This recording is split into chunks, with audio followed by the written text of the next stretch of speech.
Second date update. A woman named Mallory emailed the show for a second date update today, and her email said that she had one of the most embarrassing moments ever happen on this date.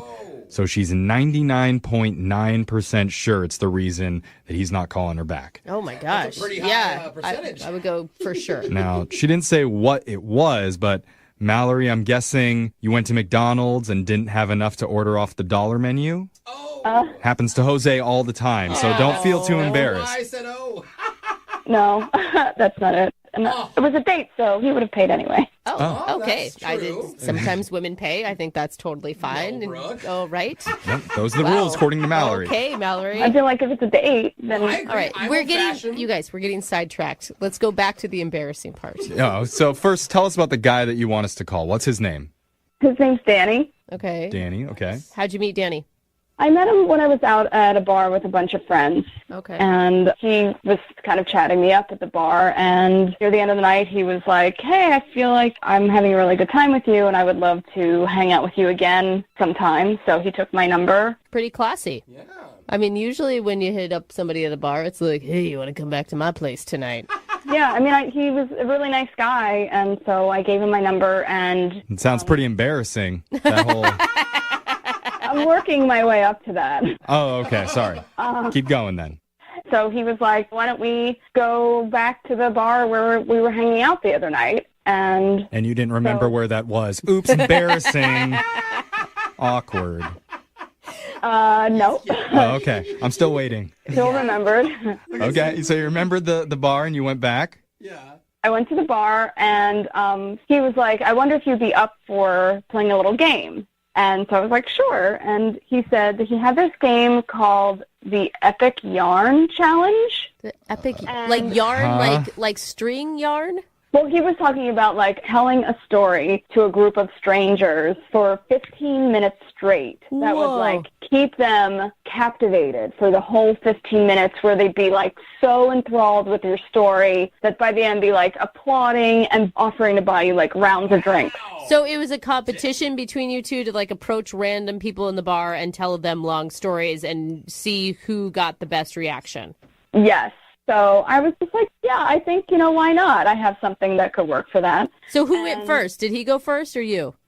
So, yes, he went first, and we're sort of like in the back area. There were like 3 tables, and he was starting to tell the story about how, like, when he was back in high school, there was this girl that he, like, fell in love with, and he always wanted to ask her out, but she actually moved away before he had a chance to do anything, to, like, approach her or talk to her. It sounds like kind of a boring story so far to me.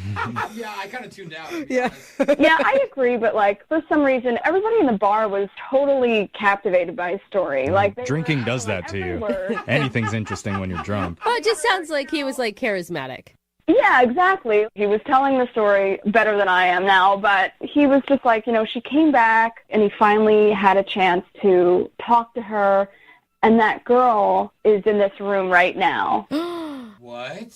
So he turns to me, and he was like, I've loved you since high school. And he gets down on one knee No, shut up. and proposes to me in the bar in front of everybody. Oh, my God. I didn't know what to do, and I was just like, yes. So you're Wait. engaged to a guy who's not calling you back? Dude, I'm into it. I'm applauding already. He made up this whole story just to get the best applause in your guys' little story competition. Yo, was it made up or was it true? It was totally made up. I mean, everybody's so on board with this. I don't want to, like, ruin everybody's time, and I thought it was hilarious. So then what was your 15-minute story? Yeah, how do you follow Well, I that? didn't even have to do my story. He totally took it over, so I didn't get to do a story. All right. So how did this night end? Where's the embarrassing part of this?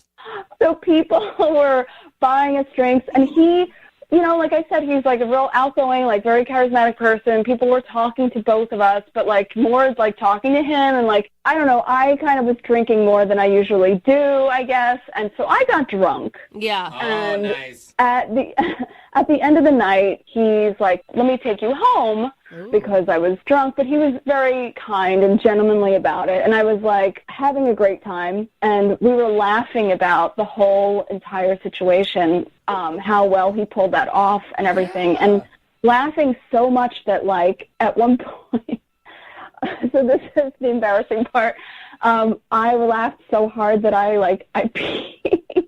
You peed your pants. Like right on the seat of his car. Oh no! Oh no! You peed your pants on your new fiance's car. Welcome to married life. Welcome to married.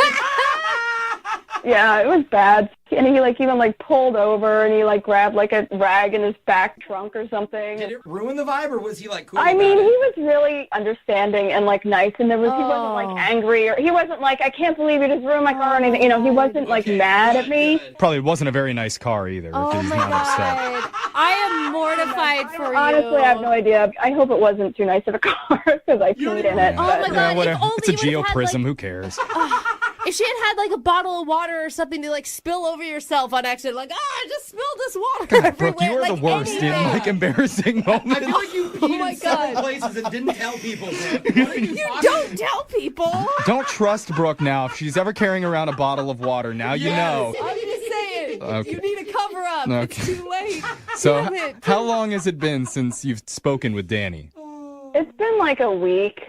Yeah, you're a pee girl. I'm pretty sure that he doesn't want to talk to me ever again after I peed in his car. It's Yeah. 99.99%. I don't know, I'm hoping that maybe he would give me a second chance because I really, You deserve one. you know. You do. I agree. Yeah, you All right. played along. We're going to get this for you. Yeah, we're going to play a song. We'll come back, and we'll call your fiance, Danny, and try and get you your second date update. Okay, Mallory?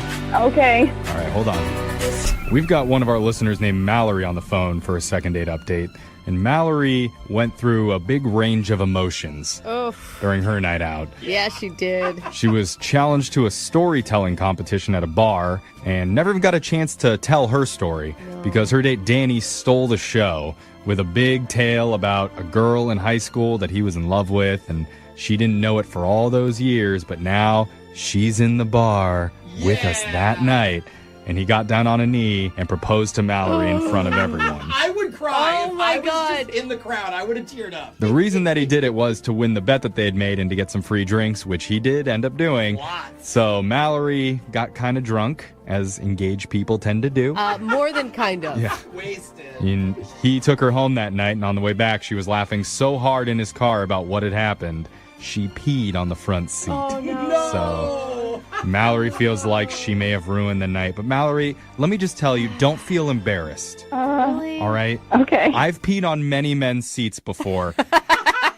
And I've come out just fine. Yeah, I think that's a different situation. Yeah. I think he'll give you another shot. No, I don't think so. I mean, he's obviously not returning her calls for a very obvious reason. But men are the worst at peeing places when they're drunk. They're way worse than women. You have to have some sympathy if you're a dude. Guaranteed he's peed in at least a corner of a bedroom at some point, right? Yeah, I'm sure he has, but it's just, I don't know, I really like him, and I'm hoping that he'll give me a second chance. Yeah. Oh my God, he better. I mean, if you're cool enough to be proposed to on a first date in a fake proposal, he should be cool enough to have some real pee on his seat. Maybe you should offer to let him pee in your car, and then you're even. If that's what it takes, I guess so. All right. Well, let's get him on the phone right now and see if he's up for it. We're going to call him and get your second date update, okay? Okay. Okay, I'm dialing it right now. Here we go.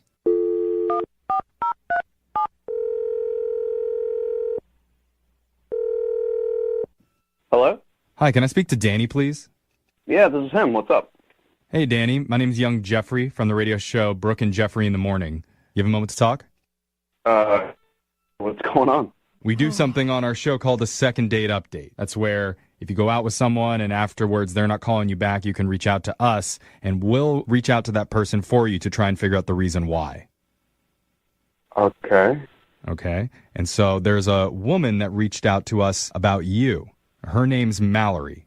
She told us all about the night that you guys went to a bar and that you made up this great thing about long-lost loves in high school. What was going through your head when you got down on a knee and faked proposed to a chick you just met?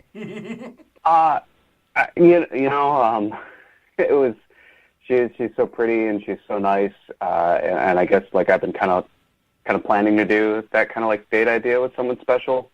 Yeah, I guess I was just disappointed in the end. Yeah, the pee thing. Well, Yeah. She told us, sorry. Yeah, she I'm did. getting ahead of myself. She did tell us about how the night ended with your car being a little soiled. I don't know what to say. Soiled? I'm sorry for your car. It's okay. I guess I was kind of disappointed before that. What? Wait, what? It wasn't the pee. Dude, she's humiliated. Yeah. Okay, here's the real deal. The truth is that it wasn't a made-up story. What do you mean it's not a made-up story? The story was the truth about me being in love with her. Whoa. Hold up. Yeah. My head. She told us that you guys had just met at a bar recently. Yeah, like that didn't help that she didn't remember me. You really went to school? I did go to school with her. I'd known Mallory for a few years, like kind of from afar, and What? she did move away before I could do anything, and God, it's weird. I guess I really was kind of like proposing to her. Oh my gosh. Are you messing with us? I Is this like you're the big storyteller dude and now you're just going with it? No. She said she just met you at a bar with her friends and you hit on her and that's how you got her number. But that's not true. You've known her for longer than that. I guess you could say like I've known about her, but she really hasn't known about me. Okay, that makes you sound like a stalker. How did you know about her? I know that it sounds awkward, okay? Like, how do you tell somebody you have strong feelings for them without being creepy? You do it in emojis. No. It lightens it. How do you have strong feelings for someone if you don't even know them and they don't even know you exist? I do know her. I do know about her, I've cared about her for a long time, and It's like, is it odd? I feel like it's like knowing a restaurant by looking at the Yelp reviews and never actually going there and then giving your an opinion on it. So what are you disappointed in, Danny, that she didn't know that you had these feelings secretly this whole time? Or she didn't know you existed? well, it's just, I guess, like, how do you tell somebody you've been in love with them for over a few years?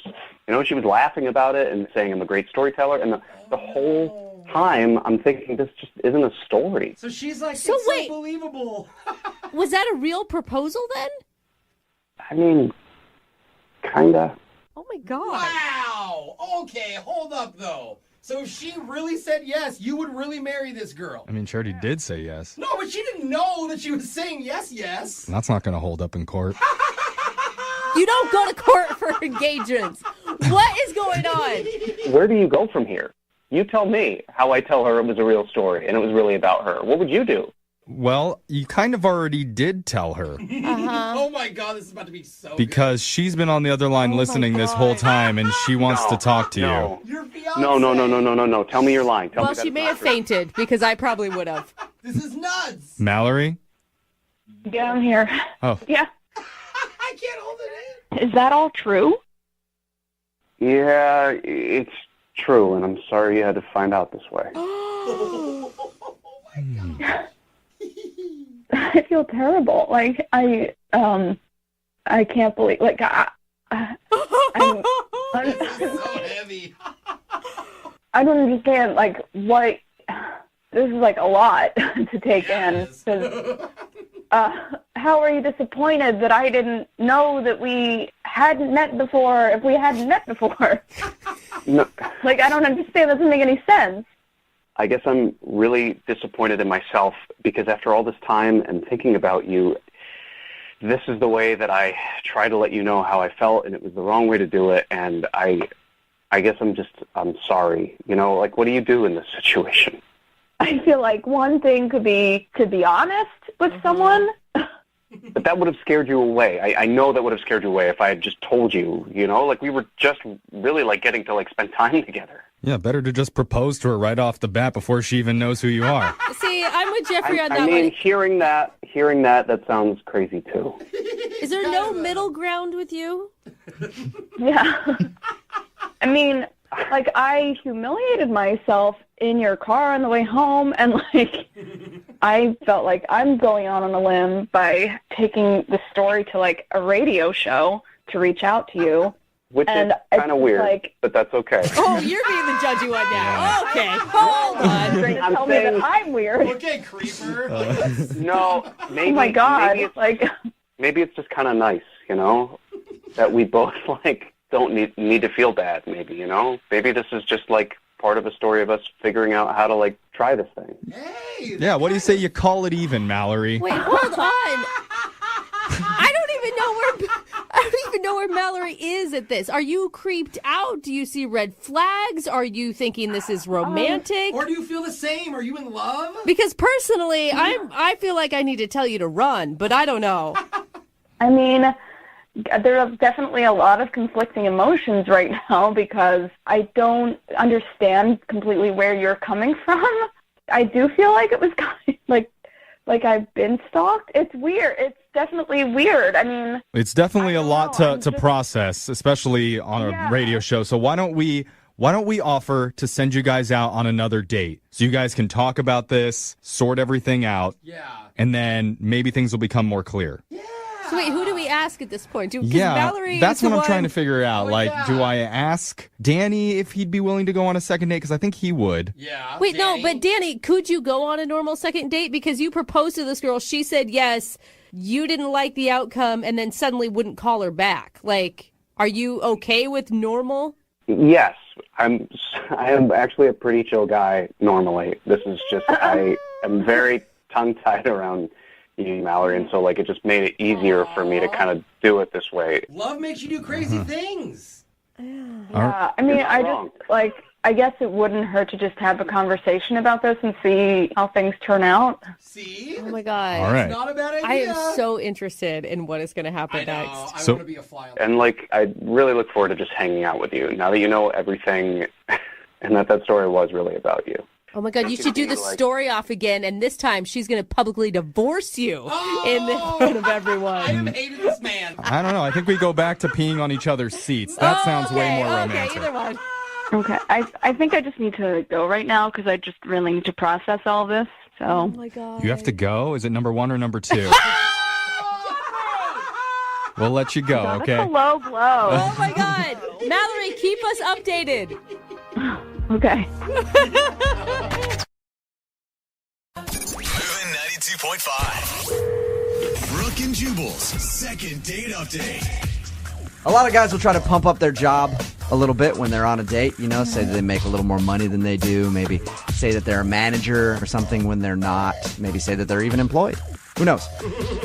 Kevin, who's on the phone today for a second date update, might have gone a little too far in trying to impress the girl he's interested in. He wants us to call today. Kevin, how are you? I'm all right, guys. How's it going? Good. Kevin, first of all, what do you do for a living? I work at Home Depot. Okay. Okay, Fine Kevin, job. what did you tell the girl that you want us to call today that you do for a living? I told her that I might play a little bit for the Seattle Sounders. Oh, Kevin claimed to play for the Seattle Sounders, the Major League Soccer team. So that's a big lie, trying to tell a girl that you're a professional athlete when you just work at Home Depot. Yeah. Kevin, why would you think that would ever be a good idea? You know what? It just all kind of happened. I was with my buddies, and we were kind of joking about it, and one of them kind of dared me, and I did play soccer. I once went to an open tryout for the Sounders, so, like, they were like, yeah, you should do it. You should do it. All And right. I did it, you know, and I kind of crossed that point of no return where, like, one lie becomes another lie, and it just snowballed and got out of control. Oh my And God. pretty soon you're their number one scorer, and she's like, I've never heard of you before. You're like, yeah, well, I never said no. I never said that. I mean, I was stupid enough to do it, but like I wasn't stupid enough, like because I know she can like go look it up or whatever. So I told her that I had been placed on injured reserve for a while. Oh my God. And that when you're rehabbing from injured reserve, like they put you on a special practice list, and you practice with the team as you're rehabbing, but you don't show up on the roster. So you guys had extensive conversations about this. Yes. Oh my God. Because she was all into it, and then so obviously, you know, she's all into it. Like, what am I gonna do? yeah, you can't. I have a friend who actually looks like Sidney Rice, who used to play for the Seahawks. Big, tall dude, like long braids and everything else. And he'll tell girls that he is Sidney Rice, and they'll believe him, and he'll just hook up with them that night and then never Like, call that's him the again. thing. It's not like I said I was Richard Sherman. Like, you know what I mean? Like I went with the Sounders. I tried to go just a little more low-key than the Seahawks. That's probably a smart way to go. Yeah. So she was obviously impressed by the fact that you were a professional athlete. Did you end up hooking up with her? What happened? Yeah, like she was all into me and we were hooking up, and then it was like she kind of kept dropping hints about like she would totally go back to my place. But I don't live in a place that I think a sounder would live in, necessarily. Hey, Major League Soccer salaries are pretty low. If you got a one-bedroom apartment, you might be all right. It's true. But there's no pictures of me there's no framed uniform on the wall or anything. You know what I mean? So I was all worried about that, and it kind of ruined my night anyways, because all I started thinking about was how to keep this lie going. Right. And she was just a cool girl, and we could have had a good time. At what point in the night was the regret really setting in? I guess it hit me when, I actually started liking her. I mean, at first I was like, yeah, she's hot and, whatever. But then I actually, liked her when I was talking to her, and I was like, oh, my God. I want to go out with this girl again, but, it's hard enough to keep this going for 20 minutes. How can I, eventually I got to tell her the truth. Yeah, let's say you guys get together and you guys fall in love and get married. At some point, you're going to have to tell her that you're not an athlete. Yeah. So how did everything end with her? Well, the night was great, and, her friends were kind of, lingering and kind of, not necessarily knowing if she wanted to be left alone or not. And so then, I tried to play it all cool because I couldn't take her to my place anyways. I was just like, it's all right. I got physical therapy in the morning, and I got to get up early. And so she's like, oh yeah, you get your rest and everything. And I was like, this is awesome. And she was all into me, and she kissed me goodnight, and and she was like, call me. And so then the next day, I texted her. I was like, hey, I had a good time last night. It was really fun hanging out. Let's do this again soon.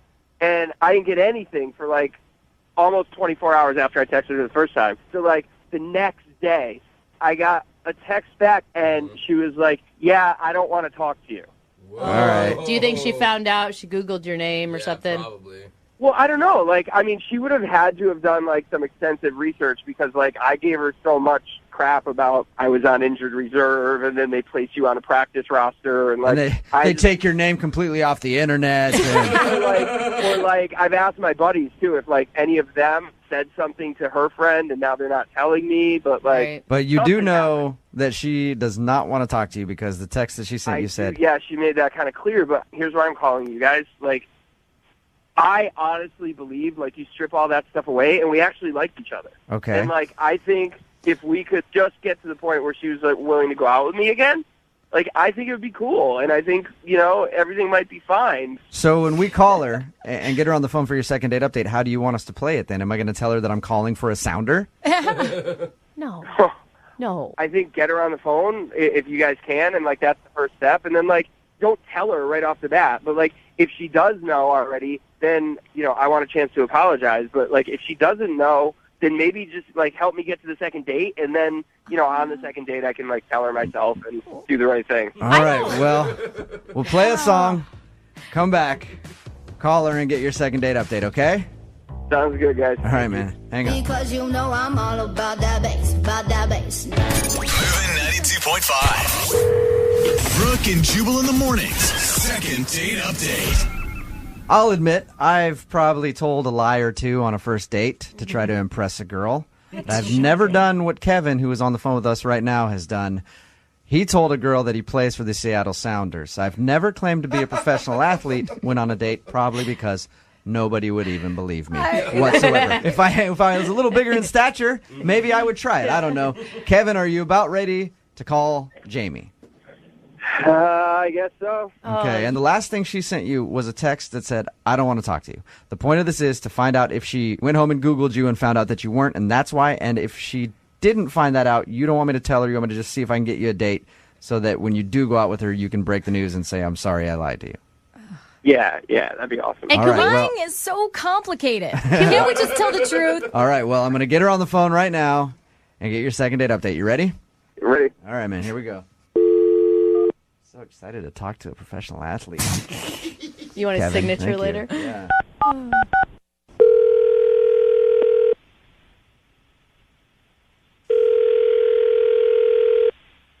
Hello, Hey, is Jamie there? this is Amy. Hey, Jamie, how are you? This is Jubal from Brooke and Jubal in the morning. How are you?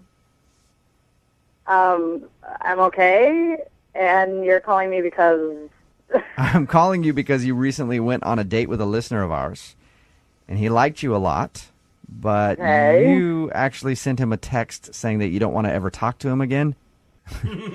He's an athlete. His name is Kevin. He plays for the Seattle Sounders. I'm not really interested in talking about that. So. Whoa. Okay. But can I tell Kevin why you think he's an a-hole? Because he's a skeezy guy. Well, what do you mean by that?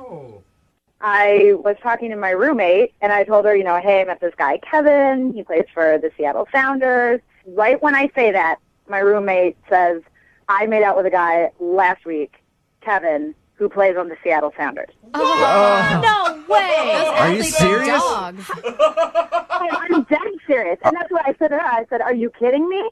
I described what he looks like, and she goes, yeah, that's Kevin. So you guys both made out with the same guy that plays for the Sounders. That's crazy. The way it is, how I see it, is that this guy will just make out with anybody, and he's just a total player. Well, Jamie, some professional athletes can be like that. I don't know Kevin that well. I'm friends with a couple of the Sounders. I don't know Kevin like that, though. But I do know that he liked you a lot, and he wanted to see you again, and he was kind of shocked when you sent him that text message. I know that he wanted to get in my pants. I know that he wanted to get in my roommate's pants. Okay. First of all, I think it's disgusting. And second of all, it's embarrassing for me. Jamie, but can I ask real quick? Because you said that they just made out. I mean, you're single, you're dating, you haven't made out with anybody else in the last month? I mean, I don't know every single thing they did. I didn't even really want to hear it after that. I mean, I got enough of the gist that I know that this guy is a total creep and that I don't want anything to do with him. So you feel like he lives up to the rumor of how athletes just are players? I doubt. Pretty much. Absolutely. He didn't do anything to show me otherwise. I already told him myself. I already told him to leave me alone, and I'm not interested. I know, but he didn't know the reason. That's why he wanted us to call you. But now that he knows the reason, I think we're all good then. How would he know the reason? I just told him I wasn't interested. Oh, that's because he's listening right now. Hey, Jamie, how's it going? Oh, my God. Seriously? Here's the thing. I really like you, all right? And obviously, you apparently really liked my roommate, too. You apparently really like any girl who's available and looks half willing. Whoa. Hang on. Don't you think you're going a little far with this? I'm probably not going far enough. I mean, you made out with my roommate. You made out with me in the span of a week. Who knows how many girls you're making out and sleeping with? Okay, well, hang on a second. First of all, I didn't sleep with your roommate, and I didn't sleep with you.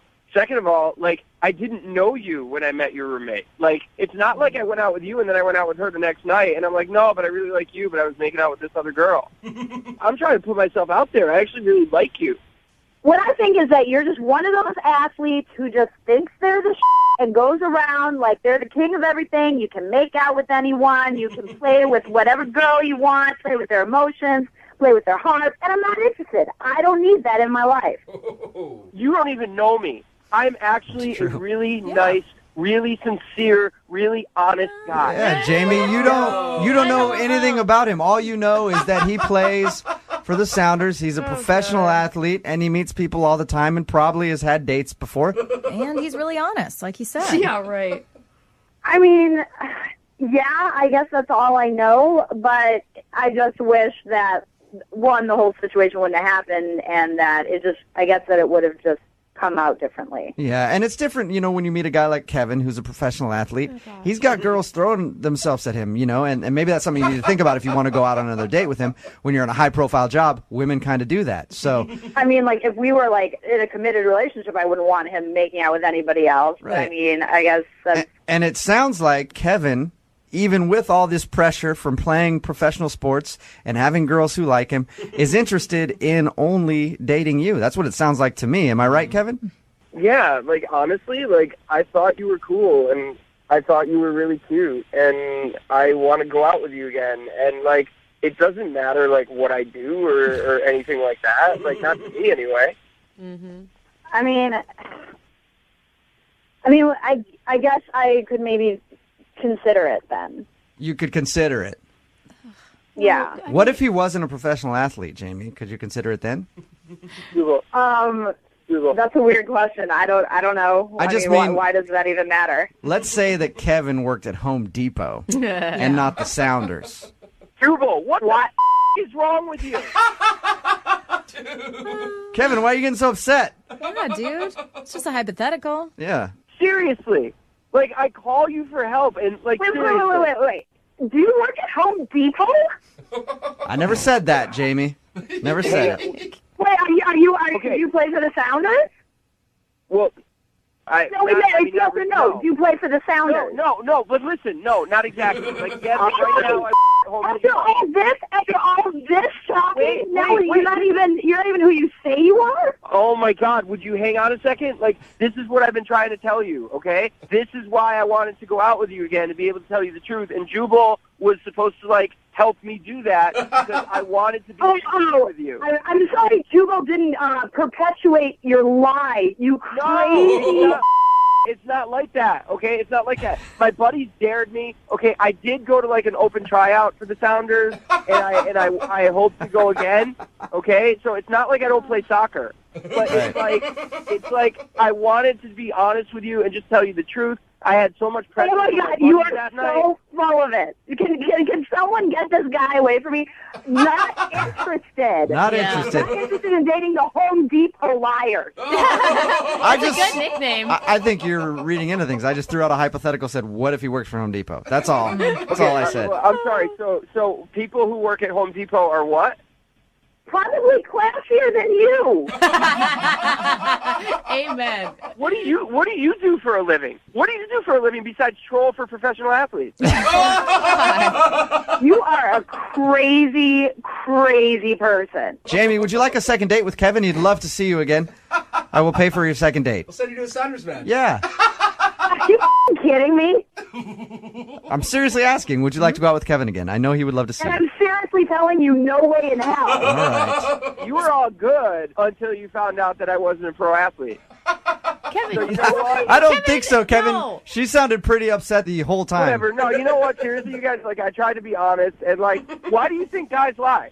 Like, why do you think guys lie? Because they get this, right? No, dude, she never try had to be open, and you try to be honest, and you get this. Listen. Because You never really, tried to be honest. Yeah. What does Jamie want? Kevin, What does I know Jamie you're want? fired Jamie up. wants to fall over with her legs in the air for a pro athlete. Kevin, Kevin, I enough. know you're fired up because you didn't get your second date. And I also know that I need to let you go and get off the phone. I want you to use that passion on the field today. Get to practice. All right, buddy? Yeah, all right, go yourself, Jubal. Brooke and Jubal in the morning.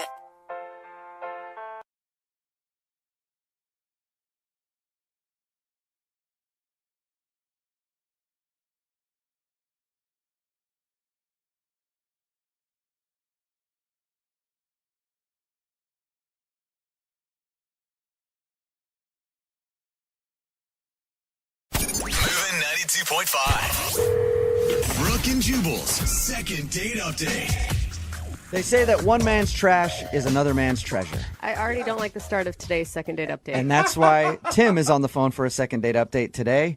He found a discarded date. No, that's And then he swooped in and got a date with her. Discarded. Tim, now I don't want to call your date trash. It was just an analogy, okay?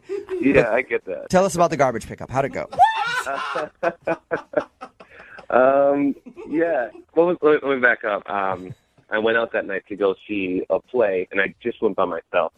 So I go to the theater, and I'm there, and down the row, a couple seats down, there's this girl, and she was pretty cute. So I smile at her, and she sort of smiles back. Did you throw her a wink, too? No, I did the polite, like smile, head nod, just like, hello, hi. Like bite the lower lip, like, Oh my God, Jubal. You're so creepy. Yes. Any of the proper moves or just simply a smile? Maybe I should have done that. Right, you start talking about how this woman sounds like a sweater from Goodwill, and now you're... All right. So you smiled at her. I did, and the seat next to her is vacant. So I get a little courage, and I kind of walk down a little bit to the aisle, and I just said, hey, is anybody sitting in the seat? And she said, yeah, someone else is going to come take the seat. Okay, and then that's when you yelled at her. Why are you yelling at her now? He was upset. No. Oh, you didn't yell at her. No, I just said, oh, okay. I didn't ask who, the seat was for. Right, because it's none of your business because she's a complete stranger in a theater. Yeah, but she also didn't say, who it was for either. Yeah. If it was her husband, I imagine she would say, like, no, it's for my husband or my boyfriend. You know? Right. She probably would have let you know, stop hitting on me. Exactly. Yeah. In the nicest way possible. I feel like seat taken is already stop hitting on me. Why are you guys saying, no, actually, I'm married. I'm in a very long relationship, and this seat has been taken by him. Maybe there's this possibility that the seat is, just for one of a girlfriend, a friend of hers that she went to see the play with. Yeah. Right. Okay. Okay, so you went back to your regular seat then? I did. I said, oh, okay, well, enjoy the show. And then I went back and the show started a few, minutes later and it was good. Okay. But then through the show, I sort of kept an eye just looking over by her to see if anybody had showed up.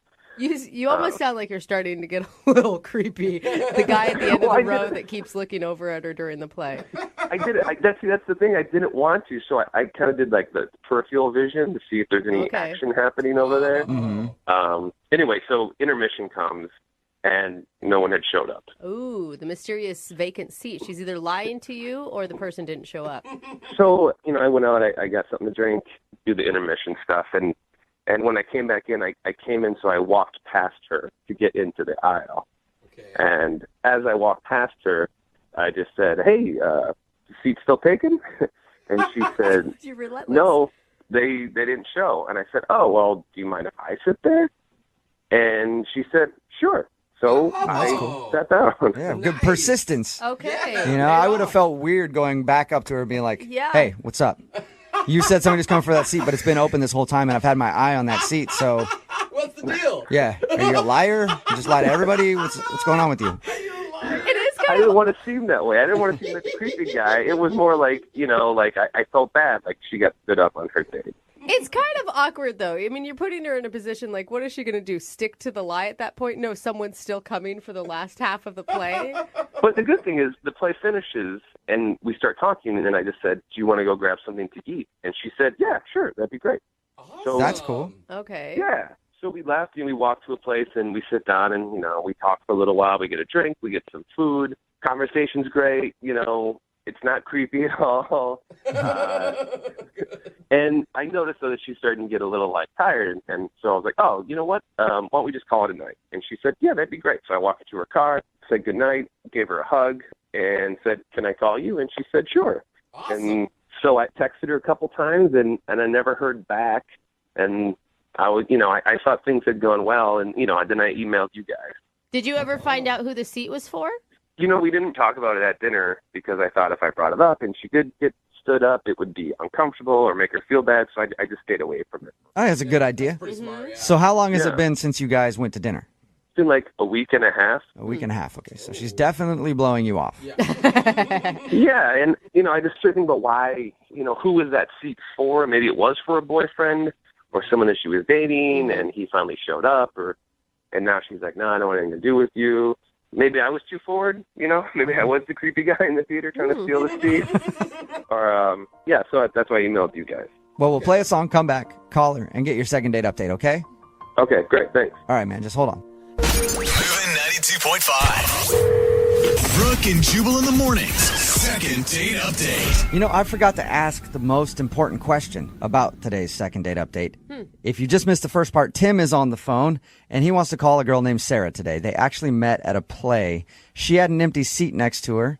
At the beginning of the play, he asked if he could sit in it because he wanted to move seats and sit next to her because he thought she was hot. And she said it was taken. And then after intermission, he saw the seat was still open. So he asked her again. She ended up saying, yes, you can sit in the seat because whoever she was waiting for didn't show up. After the play, they went to dinner, had a great time, but now she's not calling him back. And I forgot to ask Tim this, and I'm sorry about that, everybody listening. I know that you really want to know. Tim, how was the play? No one cares about that. Scale of 1 to 5 stars. What are we talking? Well, the first act, I was a little distracted because I was, trying to figure out what the empty seat was about. So I think it was a 3. Okay, good. All right, cool. God. Should we even do the second date update now, or have we gotten that all cleared up? No, I would still want to know why she never called back. Okay. And Tim, you can't remember any awkward moments you guys had when you went for dinner and drinks after the play? No, everything was real, casual and cool, and I thought I was being very, polite, and I asked a lot of questions about her, what she liked. I thought it was a good conversation. You actually seem very charming and like a good listener, so I'll give you props on that. Well, thank you. Thank you. Horrible play reviewer, but Yeah. Jubal's got a point. I'm going to dial her phone number right now. Here we go. Okay.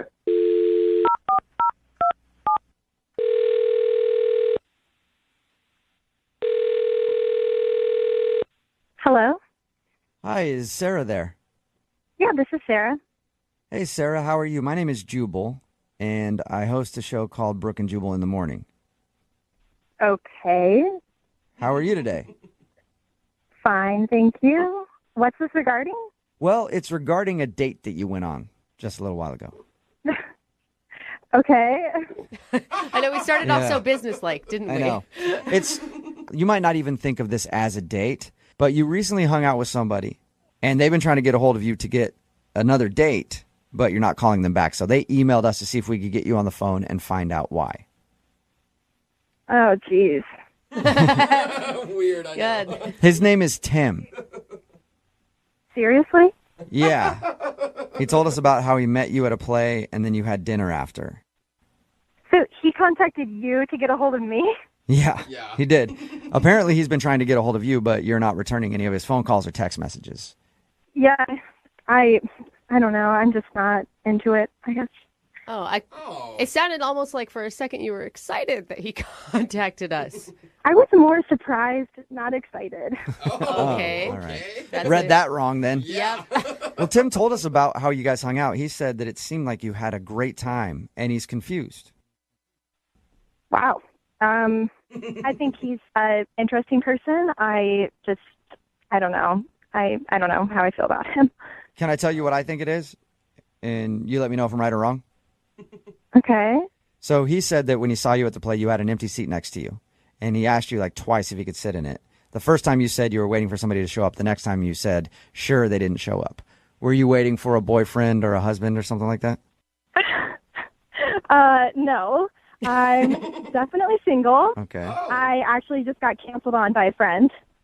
So, Okay. I mean, why would you say yes to him sitting there when he asked the second time and yes to dinner if you weren't interested in him? I mean, I was interested in him, but I'd only known him for like 10 seconds. And, that kind of changed once I got to know him. Oh. Really?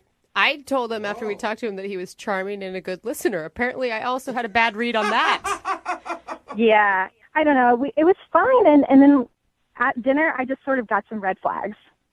What sort of red flags? Can you tell us? Basically, we were walking into the restaurant, and he steps on my heel. And he just says, oops. And that kind of caught me off guard. Huh? So he stepped on your shoe and then said oops.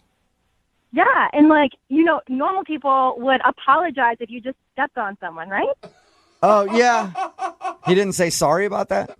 No, he didn't say sorry. It was really strange. And then at dinner, later, he knocks over his glass, and it breaks. And when the waitress comes and picks it up, he just says, the glass fell. Oh, so he No didn't, apology. he didn't take responsibility for the shoe or the glass. Yeah, exactly. No apology. If that would have been me, I would have been so embarrassed. Just, you've broken the restaurant's glass. Yeah. And he didn't apologize at all. So was he kind of a jerk then, just pointing out, hey, glass on the ground, pick it up, please? Honestly, it kind of read like that. And that is just not what I'm looking for. I'm just not into somebody who can't say that they're sorry. I'm looking for someone who's more polite and can admit when they've done something wrong, when they've stepped on someone maybe or broken someone else's property. Wow. I mean, it's the first date. And you'd think on the first date, that's when you want to be the most polite. And I think he just has some kind of problem where he can't say he's sorry. Okay. Really? I know a Sarah, lot of men I want to like let you know that I don't have that problem. And I want to tell you that I'm sorry to break the news, but Tim is actually on the other line listening and wants to talk to you right now. What? Yeah, I'm sorry about that. Tim, are you there? Yeah, hi. Tim, is that you? It's me. Hey. Ugh. So awkward. Is that the real reason why you didn't call me back? Because I didn't say sorry? Yeah, that's the reason. Wow. I'm sorry. See, I can say it. I don't know why you're saying it. Why I just said I'm sorry? Yeah, it's just an empty sorry. What? Wait, now you need sorries with depth?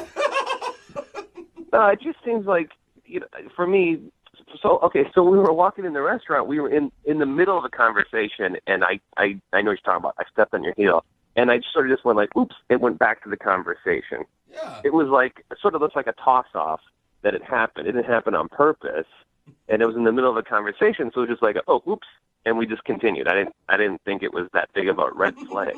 A normal person would say, I'm sorry. Yeah, but I didn't step on you. I stepped on your shoe. Tim, are you Tim, you're serious? not- Come on. I would be apologizing if I were you right now. Yeah, most people would. Why?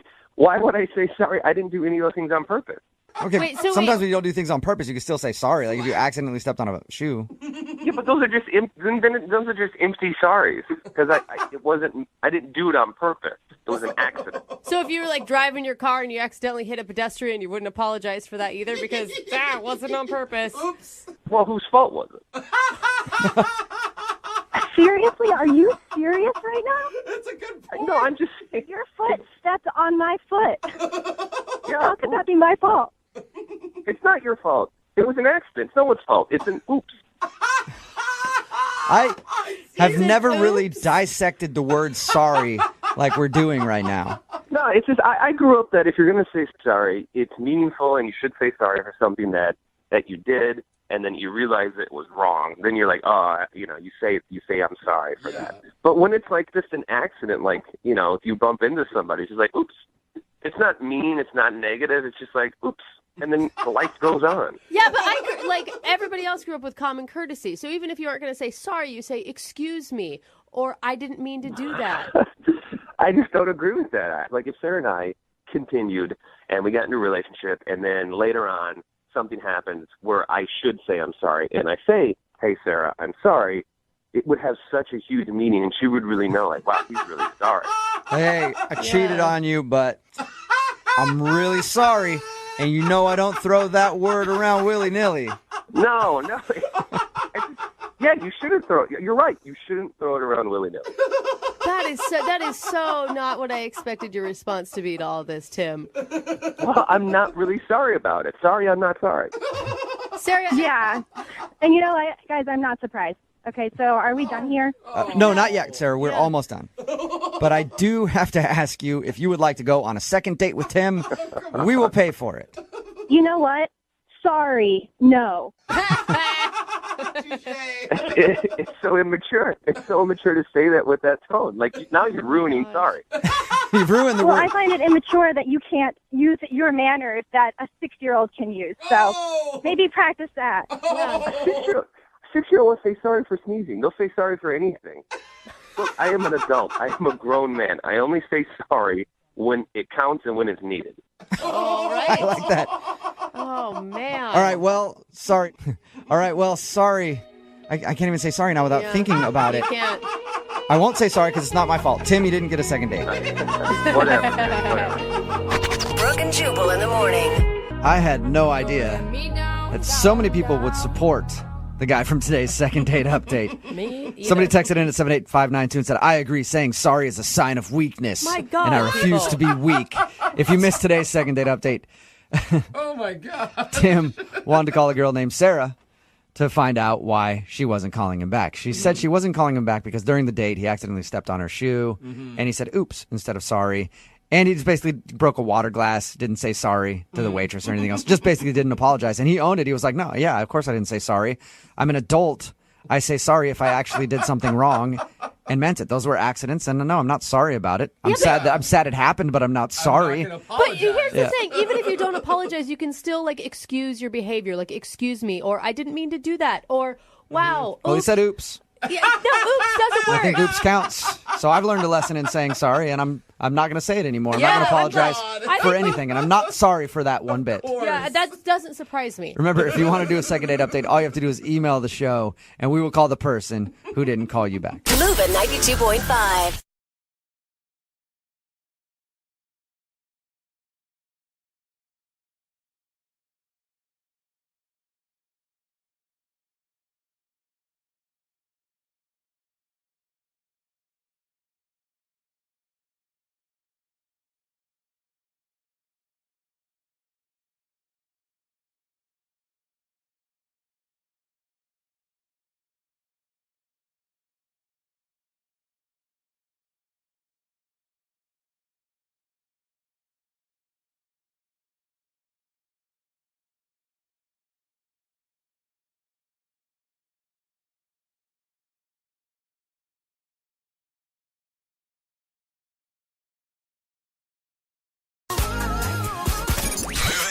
93.5. Brooke and Jubal's second date update. Today's second date update is brought to you by the bare minimum. What? If more dudes would learn to do just the bare minimum, their dates would go a lot better. You think so? Yes, I do. Wow. And proof of that is Steven, who's on the phone right now. He learned that lesson the hard way. What's up, Steven? How are you guys? Good. You're kicking yourself for not doing the bare minimum, aren't you? Well, yeah, hindsight's 20/20, but I guess so, yeah. Stop preaching that. Women actually like it when guys put in a little effort. That's what I thought, too, until I went out with Erin. Oh, Okay. right. So that's her name, Erin? Yeah, I met Erin online and learned that lesson quick. Okay. What did you do for her that backfired so badly? Well, I know I'm not the greatest dater. Like, I'm not very good at it. Okay. But, I wanted to be a little extra creative, so I picked up Erin at her house, and, she looked beautiful. I thought she was great, and I told her that I had a surprise for her. Okay. Oh, I don't know. See, that's the thing. You want something special, but when you say surprise and internet date together, it usually is going to send up some red flags for women. Yeah, I kind of thought that maybe, but, I thought it'd be fun, just something different instead of just the same old date, just nothing really fun. So I went to the store right before the date on the way there, and I thought it'd be funny if I just picked up, 4 random things and then said, let's just try to incorporate these 4 things, these random things, into our date somehow. That's you got a deck of cards and a keg cup, and you're just let's see how we can get it all work into a date. Yeah, kind of, but I did get a few other different things. So what were the things you got? Because I'm on your side right now. Well, I got a pair of sandals, and then I picked up a big red mug, Clorox bleach, and then I got a toy car. That was the 4th thing I got. How are you going to work those into a date? That was going to be the fun part. Oh, Yeah. all right. Bleach would have scared me right away. Exactly. I thought he was going to follow it up with duct tape and a shovel are the other 2 things I bought. Thinking about it now, I guess the bleach is kind of weird, huh? Yeah, really weird. Yeah, I thought it was fun. I was like, well, if these things are so different from each other, how are they all going to be able to incorporate? I thought it'd be a fun idea. And what was her reaction to all these things? Well, as soon as she saw that, she said no. No. Right away. She's like, no, I don't want to do that. And she's very clear. She's like, that doesn't sound like something I want to do. So I was like, oh, what do you want to do? I kind of froze up. I had nothing in my mind that would work as a backup plan. So let me get this straight. You could make a date work with bleach, a red mug, sandals, and I can't remember what the other thing was. And you can't make a date work with just hey, let's go somewhere. Yeah, I mean, I don't know. Yeah, I guess not. I just panicked. I had this kind of idea in my mind that this was going to be this adventure date, but it wasn't, and it wasn't going to be that way. What do you guys actually do? She just said, let's just go to a bar and drink and we'll talk. Wow. And that's what I mean, the bare minimum, Yeah. Steven. Yeah, well, I wish I would have went that route anyways, but I didn't. Were you able to recover from the bottle of bleach?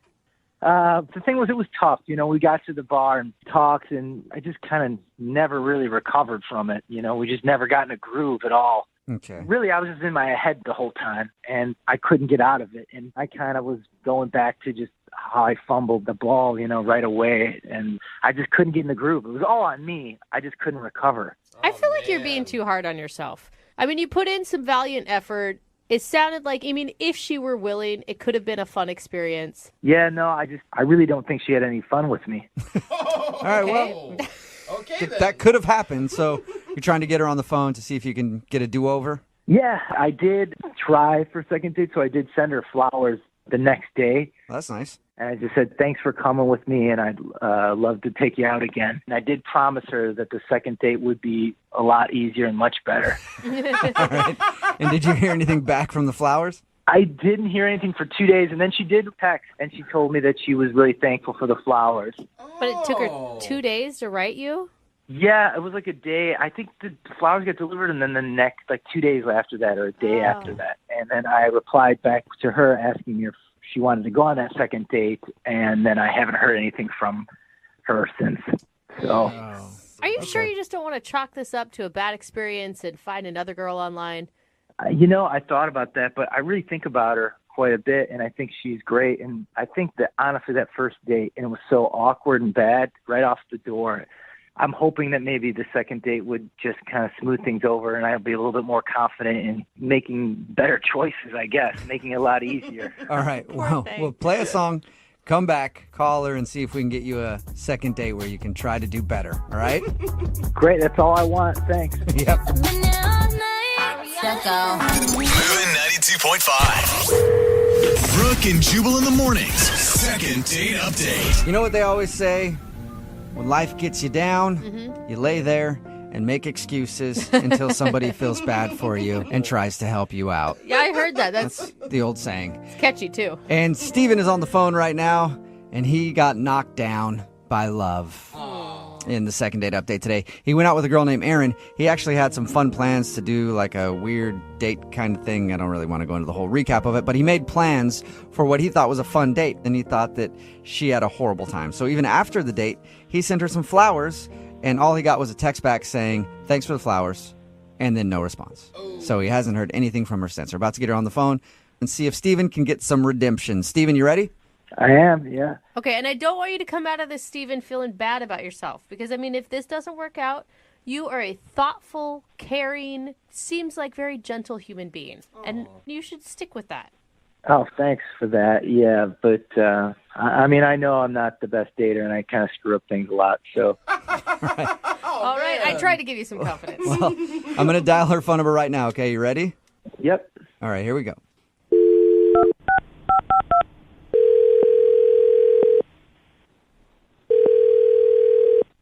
Hello? Hi, can I speak to Erin, please? This is Erin. Who's this? Hey, Erin, this is Jubal from Brooke and Jubal in the Morning. What? Jubal from Brooke and Jubal in the Morning, radio show? Sorry, I'm not familiar. No, you're not? I don't think so. Good, we're off to a great start. So we do a segment on our show that's called the Second Date Update. And we recently got an email from one of our listeners about you. Oh, okay. Who? His name is Steven. Oh, he emailed you guys? Yep. He emailed us, told us a little bit about your date, and said that he really liked you, but now you're not getting back to him. So he thought maybe we could find out what went wrong. Okay. I mean, Steven, he's a nice guy. Like, I thought he was cool. You did? You sound so positive about Steven. He's really sweet. Probably the nicest guy I've ever been out with on a date. Whoa. The only thing is he's a little bit down on himself. What? Down on himself? Yeah, I think he's a little bit too down on himself. Well, we talked to him, and he doesn't sound like the most confident guy in the world, or even near the most confident guy in the world. Mm-hmm. And he told us about your date. He said that he had planned some kind of fun date for you guys, and you turned him down instantly and were like, no, I want to go to a bar. Oh, yeah. I mean, I felt bad about that. Normally, I'd be down for that kind of thing immediately, but I didn't explain. I was kind of hungover from the day before, so I needed to just get back to normal. So that's why I thought, let's go to a bar. Wait, so you weren't freaked out by the bottle of bleach he had, or you didn't think he was an idiot for even thinking about it? I mean, I didn't think about the bleach much because I was, like I said, hungover. But I just thought, let's keep it simple because I don't feel well. Let's just get to know each other. Okay. That sounds so nice. Yeah, it does. He said that's the part that really threw him off because he didn't know what to do with that. He said he felt kind of awkward and felt bad that he had tried to plan something that you didn't like. Oh, yeah, he made that very clear. Oh, no. I mean, he apologized the entire night, and I kept telling him, no, it's fine. And I even told him that I kind of felt bad for turning it down so abruptly, but he just couldn't let it go the whole date. Whoa. Okay, and did that just kind of get annoying to you? Well, I felt like I kind of had to pick him up, like, no, it's okay. Let's just move on. Yeah, and like one of the most attractive things about a person can be confidence. Yeah, it was just, I couldn't even get to know him because he was beating himself up. He was like, I'm a terrible person. I actually visually picture him punching himself in the face when you say that. I mean, yeah, I think he kind of was inside, and it made me feel kind of bad because I felt like I was doing that to him. Oh, no. Now you guys are just both on this date feeling horrible for him, I guess. You're both feeling bad for him. Yeah, I mean, no matter what I said or did, I just couldn't really get him out of it. I mean, he's got, like, zero confidence. Like, he went to the bathroom, and he was gone so long. Like, I clocked it at 20 minutes before I checked on him. That's not confidence. That's like a, I don't know, lactose intolerance or something. Oh, no. There's another issue there. I went to check on him because I was concerned, just wondering what was up. And he was outside the bathroom saying that there were people in there and that he couldn't, go when there was other guys around, so he was waiting for it to be empty. Shut up. He told you that? He can't Yeah. He can't use a urinal when other people are around? Yeah, I guess not. He was just standing outside the door that whole time. Oh my gosh. Did you offer I'll watch the girls' room so you can at least use a private stall? No, luckily some guy came out and he sprinted inside, and I did watch the door for him. He's like, "Can you watch the door for me?" And I was like, "Sure."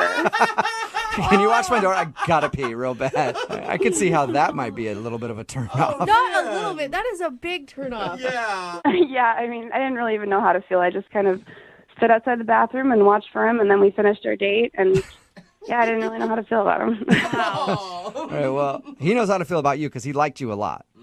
That's really sweet. I liked the idea of him. It's hard to say, though, Okay.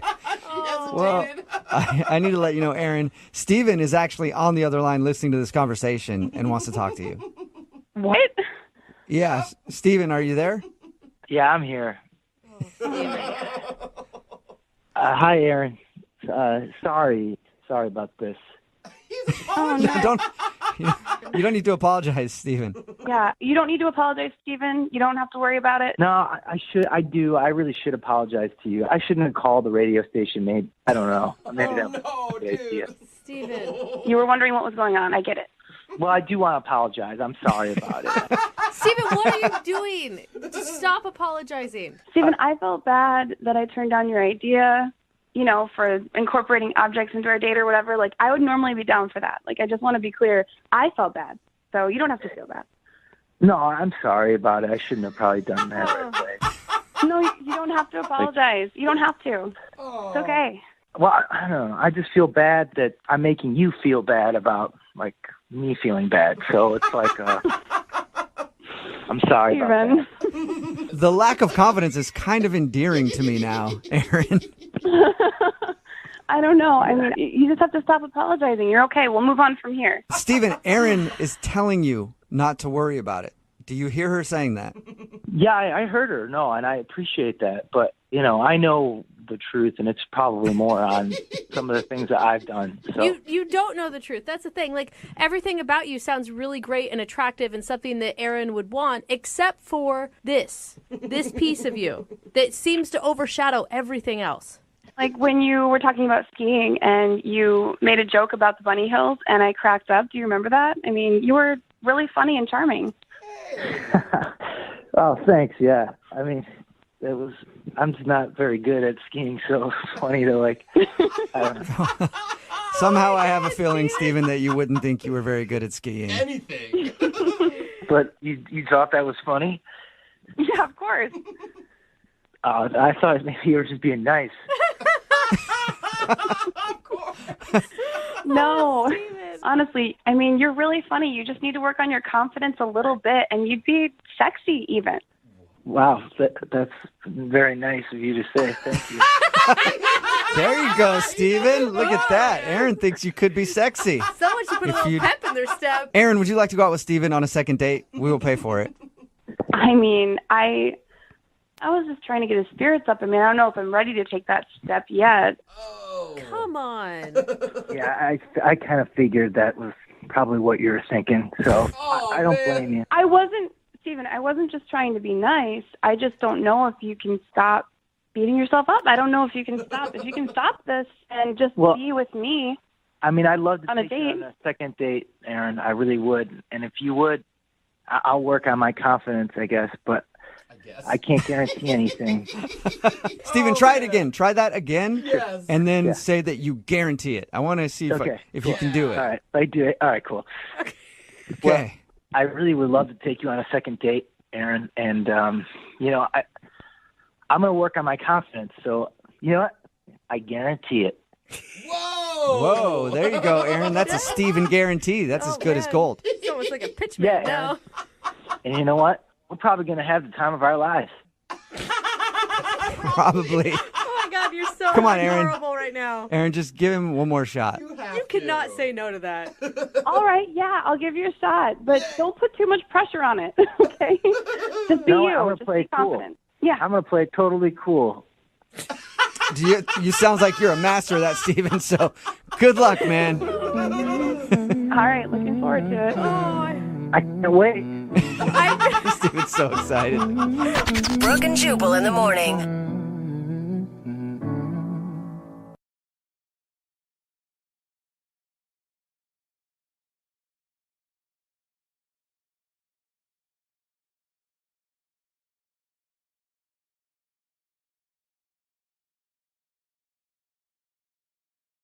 Looking for the perfect birthday or anniversary gift or a special date night? Well, then you need Zodart, Seattle's only exotic car rental company. Visit Zodart.com to book an exotic special car for that very special day. Moving 92.5. Brooke and Jubal's second date update. In today's second date update, something happened to a guy that I didn't think happened anymore. Not since like the 50s or even earlier, the 20s. He was out dancing with a girl and some guy came up and asked to cut in. Really? And then stole her time. I didn't know that still existed. I didn't either. What's up, Charlie? How are you? Hey, I'm doing all right. I'm doing okay. Thanks for your email, man. I appreciate it. No problem. Thanks for calling me. I really appreciate this. No problem. We'll get into the whole cutting in thing because I thought that was weird. But first of all, tell us about the girl that you want to call today. What's her name? Her name's Summer. Summer. All right. And where'd you meet Summer? Set up by a friend of a friend. Was it a blind date that you were going on then? Yeah. I'd never met her, but my friend said she was real nice and cool and that I should, so I said, Sure, why not? And was she real nice and cool?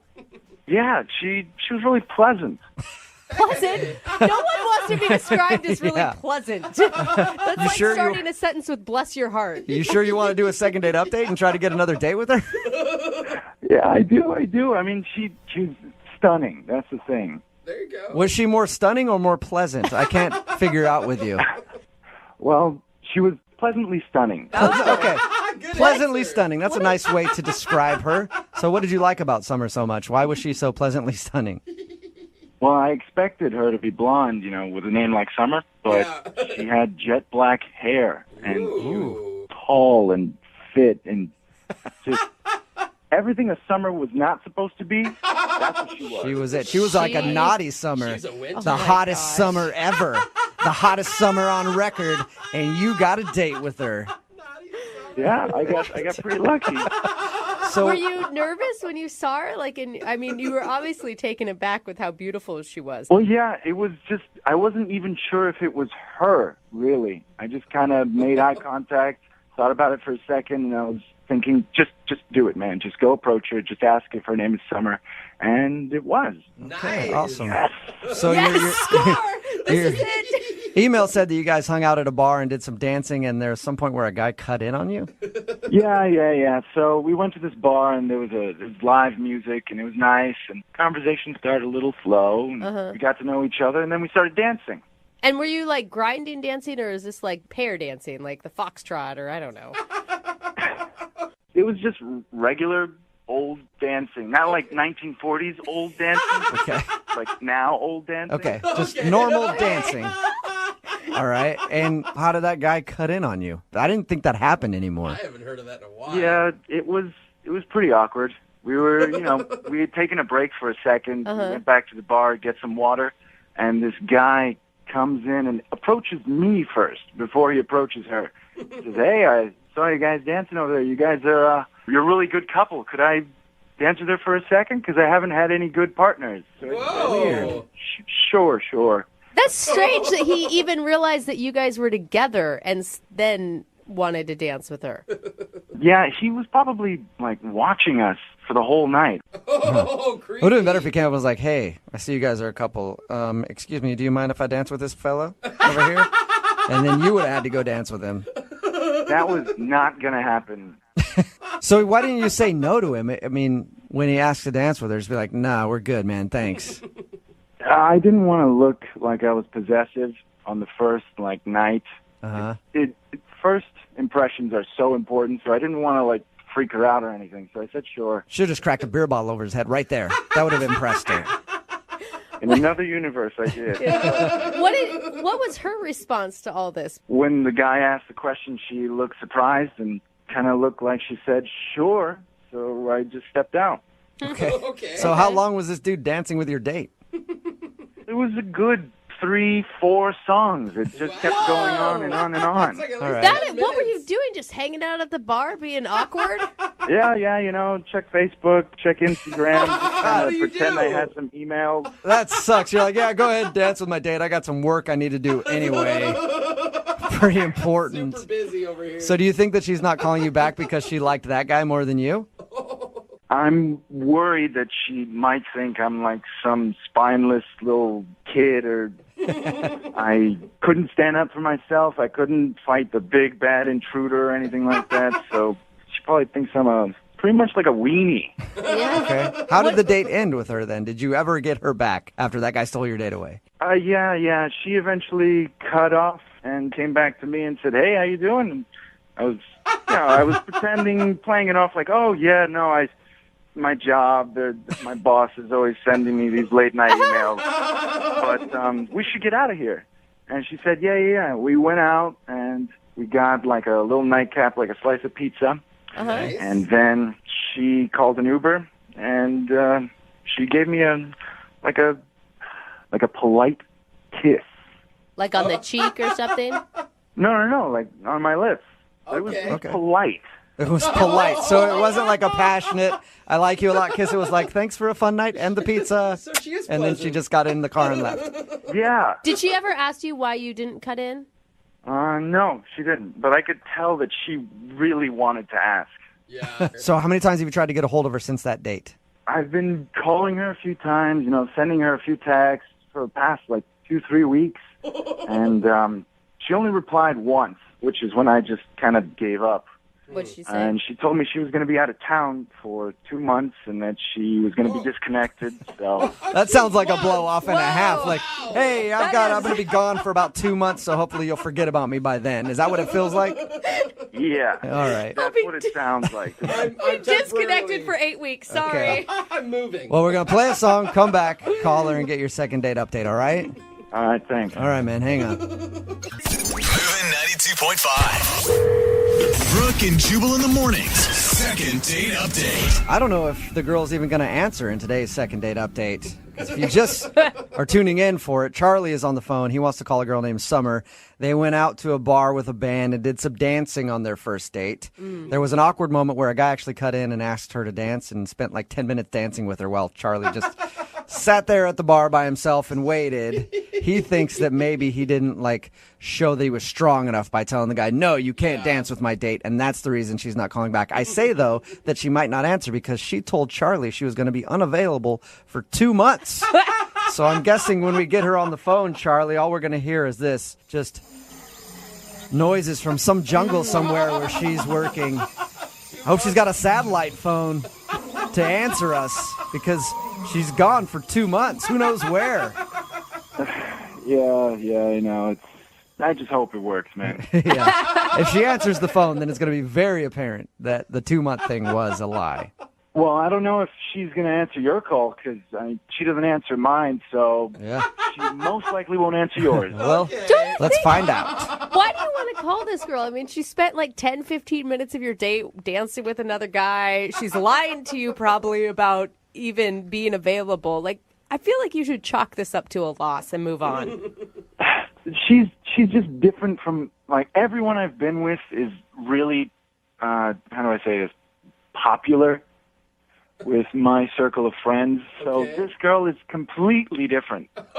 She's not popular because she's not because she doesn't have a lot of friends? I don't get it. No. Here's the thing is, all my exes pretty much have slept with all of my friends. And this girl hasn't done that. Oh. So she holds a special place in your heart because she hasn't slept with your friends. Wow. Yes. Okay. Well, let's call her This is already going and see if we can get you another date. Okay. Here we go. You guys really don't get anything, do you? You really don't understand. I don't think so. All right, I just dialed the phone number. Hang on. Hello? Hi, I was looking for Summer. Who is this? Hi, Summer. My name is Jubal from Brooke and Jubal in the Morning. It's a morning radio show. You're what? I'm sorry. Who say it again? My name is Jubal, and I host a morning radio show. It's called Brooke and Jubal in the Morning. Okay, why are you calling me? I'm calling you because one of our listeners asked if we could get you on the phone. Okay. And I will start by saying this. It's kind of strange that you even answered because he thought you were out of town for 2 months. Oh, man. Oh, my God. Yeah. His name is Charlie, and you recently went out on a date with him. I'm assuming you know who I'm talking about?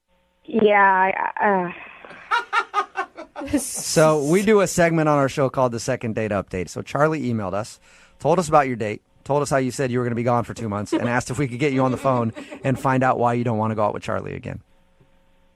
Yeah, things changed with my plans, and I came back earlier than I thought. You are not sticking with that lie. I mean, come on. It's not a lie. I didn't expect to be back. Oh, okay. So then you're going to call Charlie and go out with him again. Uh, All right. So do you mind telling us a little bit about your date? I think he's insane. If you feel that strongly, why would you just tell him, like, no, I don't ever want to see you again, instead of I'm going to be gone for 2 months? I didn't want him to start contacting me or get any sort of... I just wanted to go away. Oh, can I tell you why he thinks you're not calling him back? Sure, I'd love to hear why he thinks I'm not talking with him. Well, he thinks it's because when that guy cut in and you danced with that guy for a while, he didn't stick up for you in that moment. He was worried that you might think he has no backbone. No, it's the opposite. Whoa. What do you mean? Well, after I was done dancing with this guy, Charlie took me aside and started talking to me, and at first I didn't know what he was saying because he was whispering. That's always weird. It was shady. He kept talking about the guy that cut in, and he said he'd handle the situation for me. What does that mean? Like, protect your honor? And he wanted to make a plan with me where I would lure the guy outside. So he could fight him. Yeah, he wanted me to lure the guy out behind the bar so he could jump out and use his martial arts moves on him. Did you say use his martial arts moves on him? What? Yeah, he said he could snap the guy's neck in one move, and then he showed me. Like he was... What? He, moved his hands really in a really quick motion. He said that would snap his neck. Okay, this is what I'm picturing. I'm picturing him talking like a fourth grader who's like, I will do my karate moves on him and try to chop him in the neck and it'll break his neck. I mean, did you just start laughing? How did you control yourself?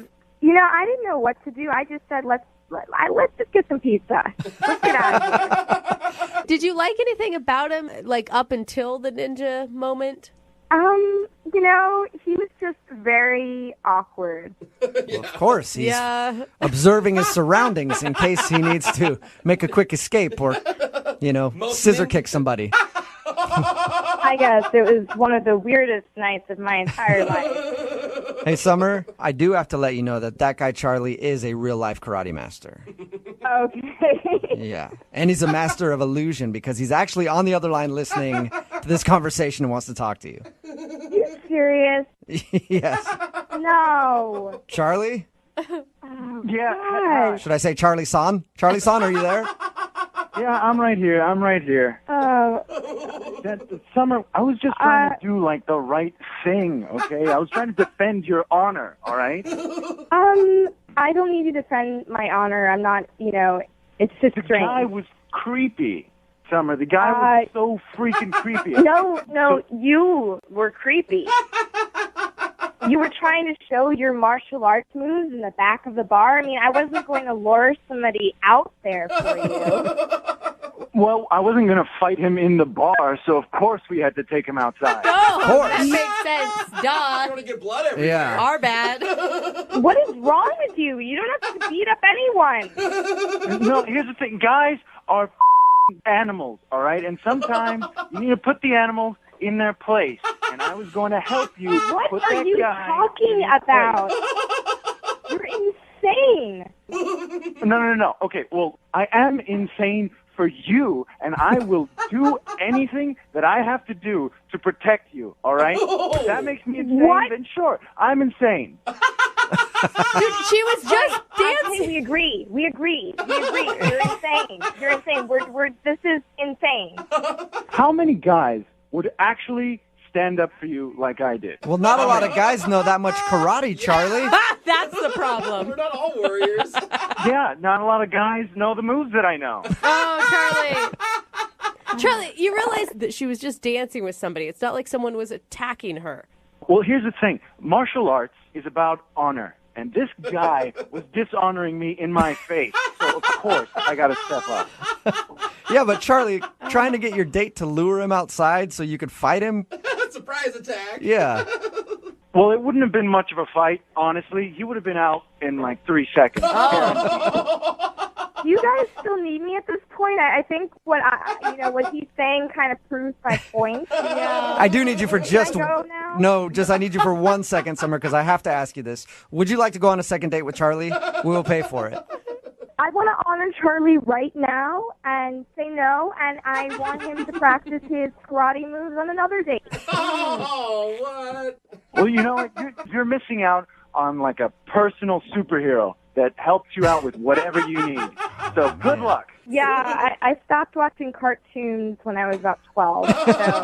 All right, well, no second date, Charlie. I'm sorry, Summer. Thank you for being honest with us about what happened. I appreciate it. Yeah, okay. Thanks, guys. Yep, I would like to thank both of you for coming into my dojo today. You are great competitors. Brooke and Jubal in the morning.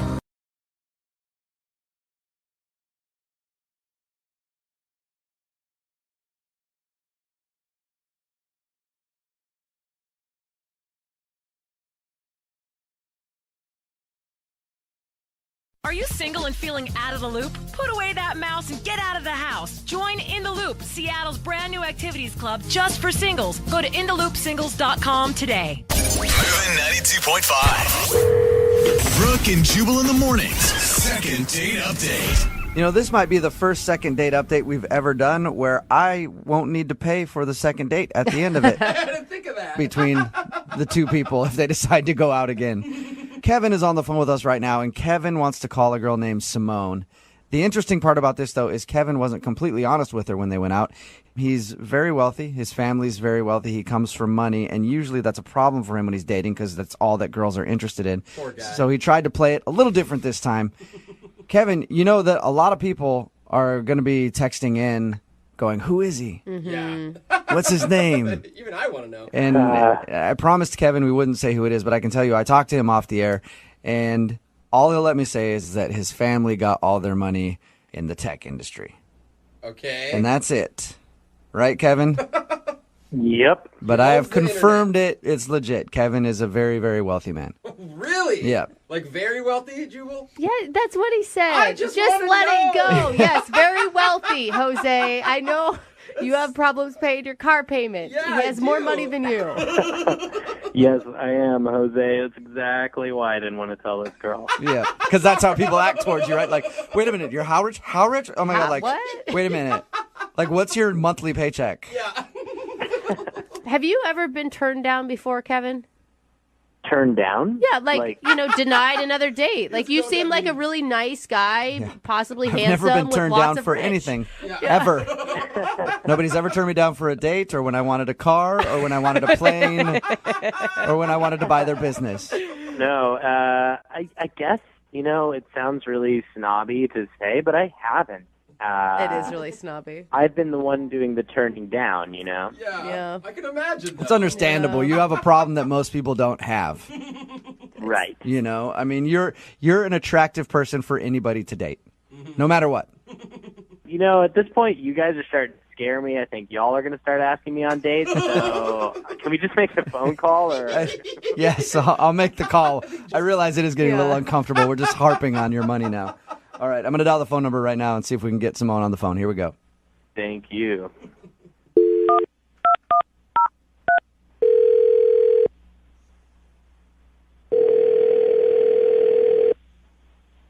Hello, Hi, can I speak to Simone, please? this is Simone. Hi, Simone. How are you? This is Jubal from Brooke and Jubal in the Morning. I'm sorry, where did you say that you're from? Jubal from Brooke and Jubal in the Morning, the radio show. Okay. I'm not familiar with that show. Oh, so you're the one. I don't get it.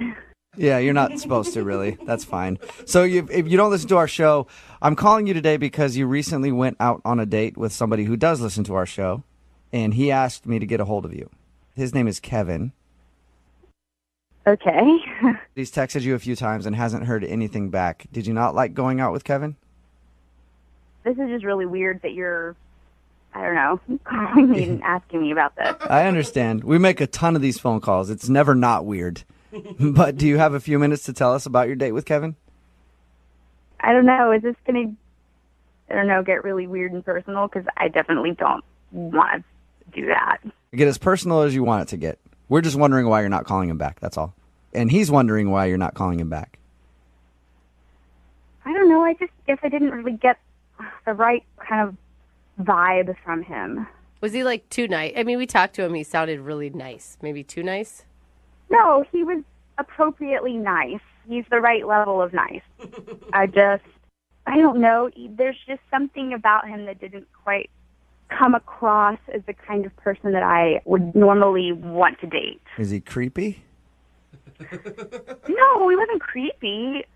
He was sort of, frumpy. Frumpy? Yeah. My first impression was that he wasn't making a lot of effort for this date. So you like he dressed poorly? Yeah, I mean, it's not like he seemed he hadn't washed.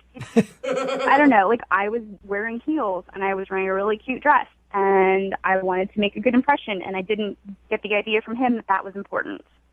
Were you, what? Because I always think frumpy, immediately I think chubby. Are you not attracted to him because of his body build? He's cute. Not frumpy like chubby, just frumpy like I threw this on and whatever. So you feel like he didn't put in enough effort to try to impress you? Yeah. He was very polite. It's not like he was a jerk or anything. He was a nice person. I just had this sort of feeling from him that he is not a particularly motivated person or has any sort of real kind of hustle. Really? You know what? There's nothing more unattractive to me than somebody who isn't motivated. I will agree with you on that. And so that's the vibe that you got, huh? Yeah, I mean, he just seemed kind of vague and uninspired, and I have a lot of passion, and other people who have a lot of passion, when he just didn't seem to have a you don't really excited about. You don't want to date somebody that's going to sit on the couch and just watch Netflix all day, suck your bank account dry, right? Yeah, I understand that completely. You know, you want to be with somebody who wants to make something of themselves. What is wrong with that crazy person in the background? Sorry. I'll explain to you why Jose's laughing so hard.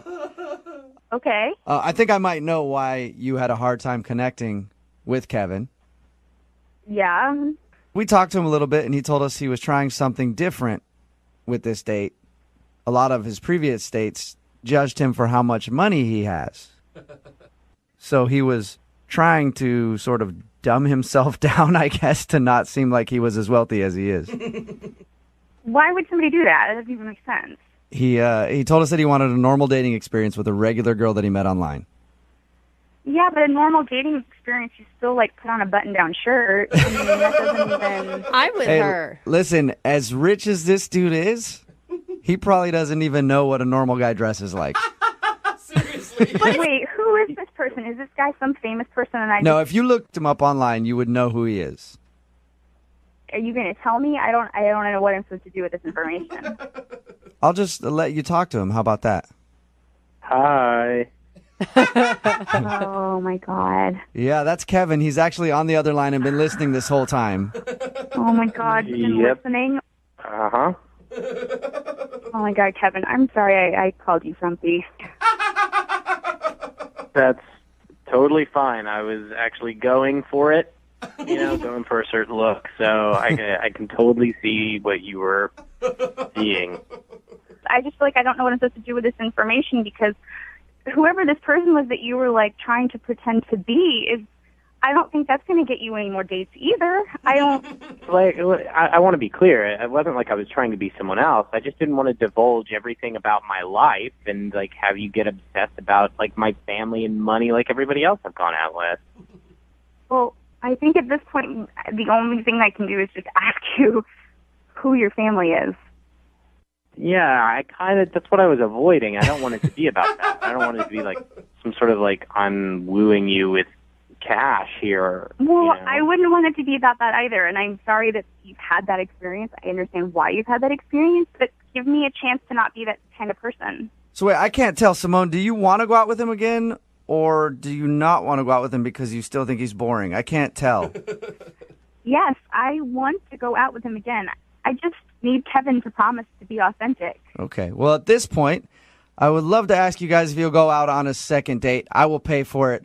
We already know Simone wants to go out. Kevin, would you like to go out with Simone again? I'm going to have to pass. I'm going to have to say no, man. What? Really? This just didn't... What? This just didn't work out the way I wanted it to. You're the one that called in to get a second date. And you're the one that told her about the money. I didn't say it. Jubal told her about the money. That is true. I just wanted her to know what she was missing out on by not calling you back. Why don't you want to go out with her now? It sounded like you were into it before. The whole point was to be anonymous, and now the whole thing's kind of blown up in my face. She knows who I am, sort of. And I don't know. Who you are. Yeah, she doesn't really know who you are yet. Yeah, but the money has come into the picture, you know? Okay, I think that's always going to be a problem for you, though, man. Like, you're going to have to get over that at some point. It's going to be a problem because it keeps making it a problem. Yeah. Well, now I just really don't want to go on a date with you because of your tone. I mean, you sound kind of bitchy. What? Jeez. You know what? Good luck. I don't want to go on a date with you either. Oh, great. Well, maybe I'll date one of the actual radio listeners rather than you. So You want to date one of our listeners? Good luck with that, buddy. Hey, trust me, I can get you a date with one of our listeners. Text in 78592. You know they're only going to be interested in you for your money, though. That's it. Money doesn't buy a personality. Ooh, yeah, but it buys a lot of other things. That is a very good point, Kevin. Yeah, you're an ass. Brooke and Jubal in the morning.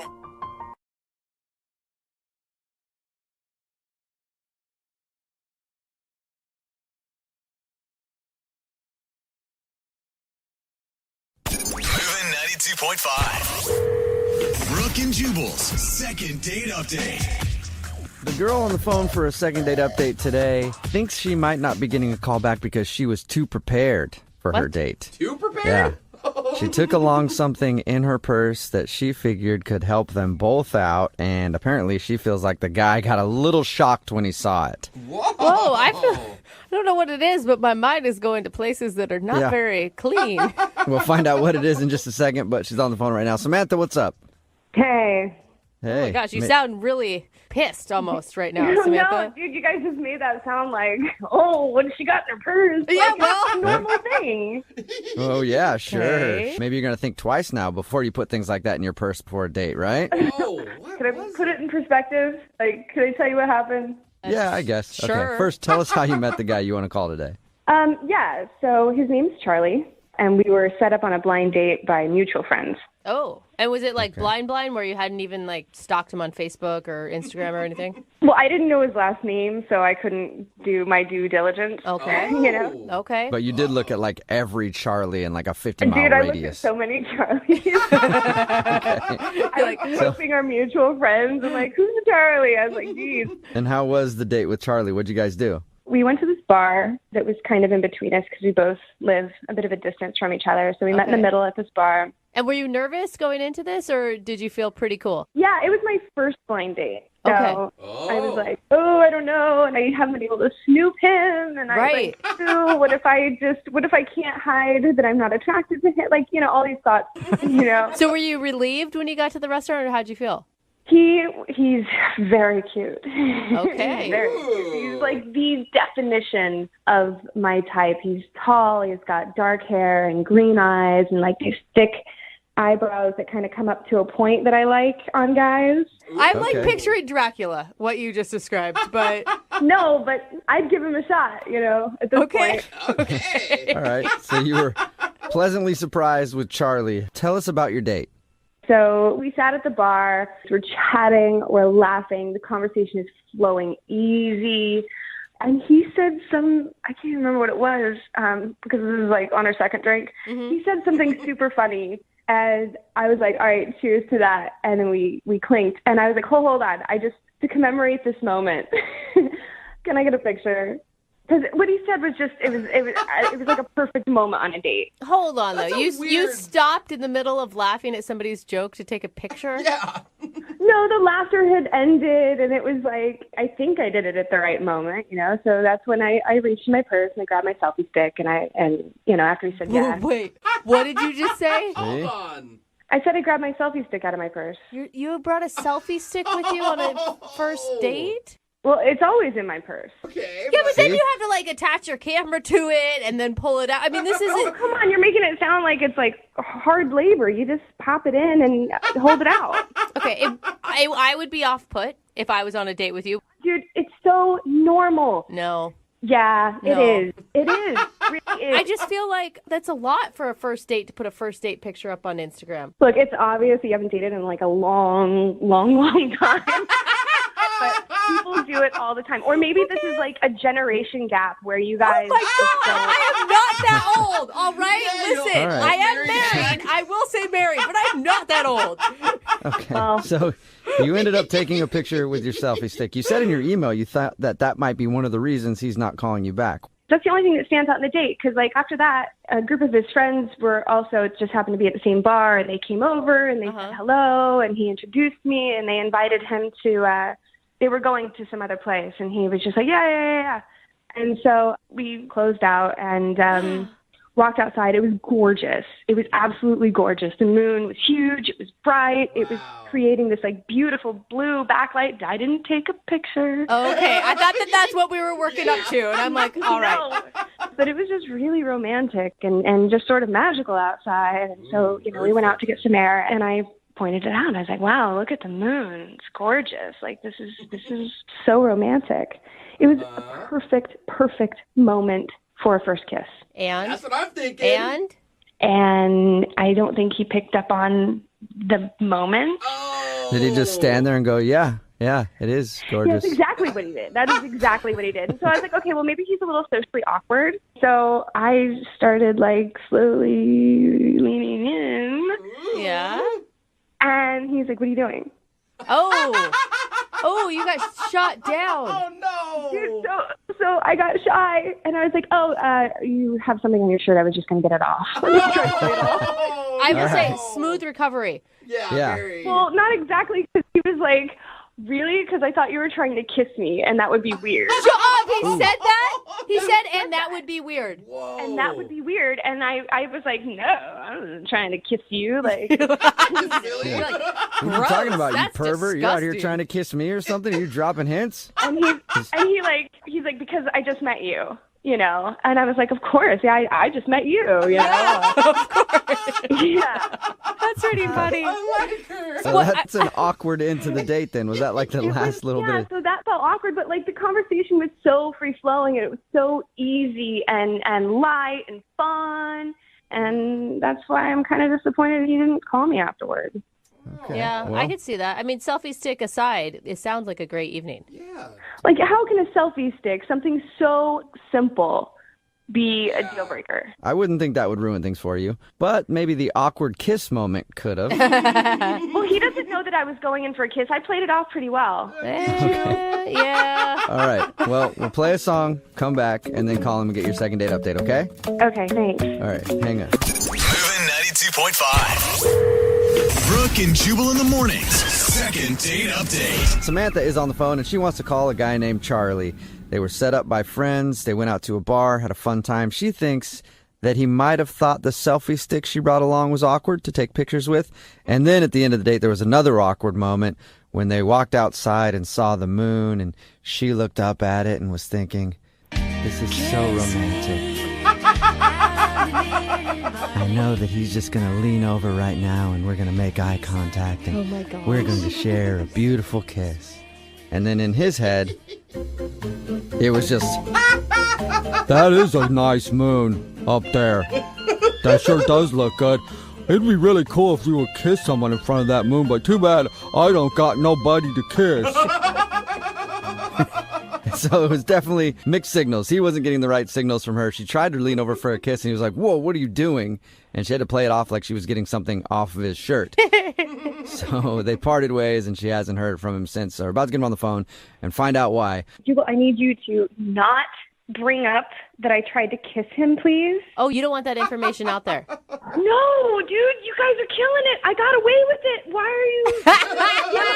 Okay. Yeah, I mean, you said that you played it off fine, and you said that he had no idea, so I won't bring that up. I won't say, hey, did you notice that she was trying to kiss you when you shut her down accidentally? Oh, my God. Okay, I'll dial his phone number right now, okay? Here we go.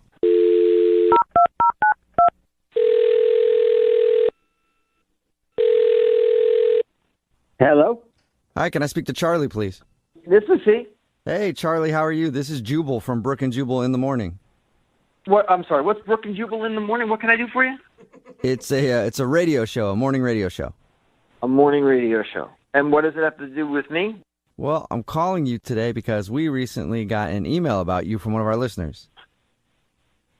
An email from a listener about me? Yes. Why? Because they recently went out on a date with you and they thought you were awesome, but now you're not calling them back. Okay, so... I know, it's weird. So what I'll explain it to you, Charlie. I'll explain it to you. We do a segment on our show called the Second Date Update. That's where if you go out on a date with somebody and then end up not calling them back after, they email us to see if we can get you on the phone and find out what happened. So you went out with a girl named Samantha the other day. Isn't not returning the call enough? Well, apparently, I mean, it's enough to let them know you're not interested, but they want to know why. Wow. I don't really know if I want to talk about it. I don't know if it would be fair to Samantha. I don't know. Well, if you're thinking about it being fair to her, she is the one who wanted us to do this phone call, and she also said that she's willing to hear whatever the reason is. I mean, she told us that she thought you guys got along great and that you had good chemistry. Oh, good chemistry. She said that as well. Well, okay, listen, she didn't say that specifically. That's how I interpreted what she said about the date. Like that you laughed, it was easy. There was yes, even... it was easy to laugh, yes. Whoa! Wait, did you mean that, like, did you just insult? Was that an insult? No, listen. All right, look, I am, this is difficult. I'm not a jerk. I enjoyed meeting Samantha. It's just obvious to me that she has some drama going on in her life, and I don't want to be involved in it. Why is it obvious? I don't know what she told you. Well, she said that you guys got set up through friends, went to a bar, took a picture there, and then hung out for a little while, and that was about it. Took a picture there. Okay, yeah. It was more than a picture. It was like a production shoot. She breaks out a selfie stick, has to take a number of different pictures till she finds the right one, then spends more time putting effects and filters on it and whatnot. I was willing to be like, all right, no, whatever, no big deal. But then I get home, and on Instagram, she's got somebody else tagged, and the quote is what freaked me out. She's like, I want to get specifically. Hold on. She says, "Sorry, Jake. Looks like I've moved on." Nuh-uh. What? You were part of a revenge picture? Oh. I guess so. I don't know what is going on, but there's some kind of drama there, and I don't want to be involved in it. She did not tell us that. She made it sound so innocent, like she was just capturing the moment, and it was no big deal. I don't want to be involved in any of her drama. I've had that stuff in the past, and I am not ready to deal with it. I don't want it. Wow. Dude, Okay, well, you're probably going to really like the fact that she's on the other line listening and wants to talk to you. Not dramatic at all. So, Samantha... What are you talking about? She's on the phone? Yes, she's listening right now. Samantha? Yeah, hi. Oh, my God. So first, Charlie, let me just say that there's absolutely no drama at all to be worried about. And just to explain that post, I recently got out of a relationship, and my ex had done that to me a few weeks ago. And sounds drama-free. Well, right. and so I did it back. But what the point is we both shot our shots off the mast at each other, and it's over. Oh, sure. All right. If I could, and listen, Samantha, I really enjoyed your company, and as I said before, I knew you were there. Absolutely beautiful girl, but I felt like I had been cast in this role of your boyfriend, and you were shooting like you were just looking for somebody to stand next to you in the Instagram shot. I know. I'm sorry that it came off that way, and I made you feel that way, or any of that. I could not be more sorry. But the truth is I really do like you, like quite a lot, and that isn't normally me. It was emotional and sort of just overly excited when I had finally met you and you were you. So I'm hoping that this doesn't kill things. Oh, wow. Well, that's really nice of you to say, Sam. But I was just kind of like, what the hell is going on here? I get it. Yeah, no, but like really, Sam, like what were you thinking when you posted it? Were you thinking about how you liked him, or were you just thinking about getting back at your ex? Honestly, I was like 2 drinks in, rounding the third, and having fun, and I don't know what made me think this is a good time to do this, or that I should at all. Right, because I mean, I think what you said is really nice, but it is a red flag if you're on a date with somebody and you're 2 drinks in and the first thought is your ex, right? Yeah. Right. Well, no, okay, just in my defense, the first thought wasn't my ex. The first thought was, what he said was super funny, and I want to remember this moment. And I took the picture, but then when I started running it through the filters and saw how good it turned out. Okay. Then you thought revenge.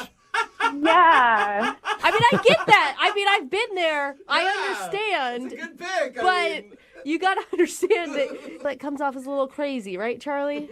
Totally crazy, and it just seems like she's got this thing where she's got to let everybody know, including Jake, that she's going out with somebody else. I don't need this, man. I don't need Jake all of a sudden contacting. Who knows? I don't know how things ended, but all of a sudden I go home. Here I am on her Instagram with a quote that says, "Sorry, Jake, looks like I've moved on." Well, I will say, Charlie, you should be flattered, though, because no girl would post that if you were ugly. You're obviously an upgrade from Jake, because that is the only reason she would text and tag Jake in that. The picture really did come out really great in spite of it all. And I know it was stupid of me to write that caption. And I really hope that I'm not entirely judged by one stupid, buzzed, bad caption.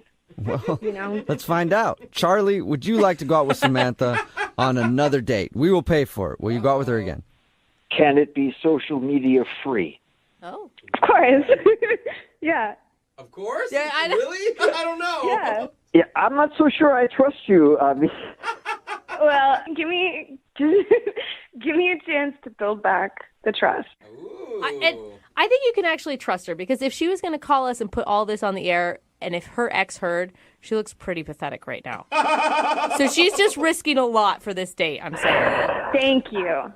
What do you think, Charlie? You know what? I think it's worth one more date. Let's do it. Oh, cool. So that's sweet. All right. Well, congratulations, you two. And hey, Samantha, on this date, if you actually do try to lean in for a kiss, it might actually happen. Jubal, you weren't supposed to say anything. Say what? I just thought maybe you guys could share a kiss. Brooke and Jubal in the morning. Text in, it's 78592. It says anybody that posts a "I'm so over you" picture on Instagram or any social media is proof that they're not over anything. Yeah. It's Brooke and Jubal in the morning. If you missed today's second date update, Samantha wanted to call a dude named Charlie. They went out on a date. She had a great time. Was wondering why he wasn't calling back. Well, on that date, they took a picture, and later on, he went home and saw it on Instagram. He was tagged in it, but so was her ex-boyfriend, saying, "Look at me, I'm moving on." And he didn't want to go out with her again because he's like, okay, that's weird. I don't want to get wrapped up in all this drama. But they worked it out. you know? Yeah. Kind of. He's probably still worried a little bit. And like I said, he's hotter than the boyfriend, so he's got that going for him. True, that was a good point. You know, you're never going to post a picture with somebody uglier and say, hey, I moved on. No, definitely not. At the end of it, they did agree to go out again, and she promised that she won't do that anymore, and she's over her boyfriend, so we'll see where they wind up. Remember, if you want to do a second date update, all you have to do is email the show, and we will call the person who didn't call you back. Moving 92.5. Less than 3.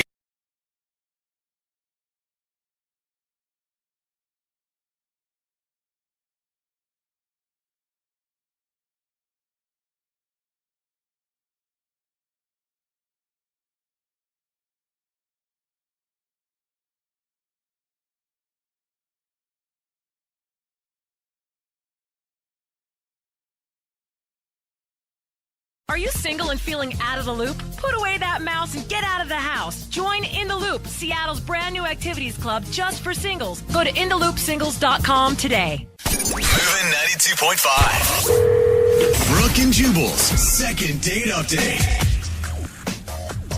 You know, normally during a second date update, we talk about what happened during the date.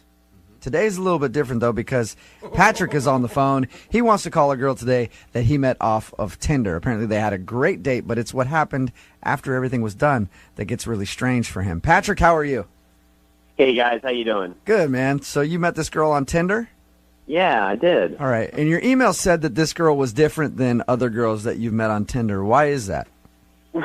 Well, I don't know if you've been on Tinder, but this girl is she's classy, she's educated, she's funny, she's smart, she's great. So it's not just somebody that you wanted to hook up with? No, I mean, I really liked her a lot, actually. Did she seem like, impressed by you or pleasantly surprised?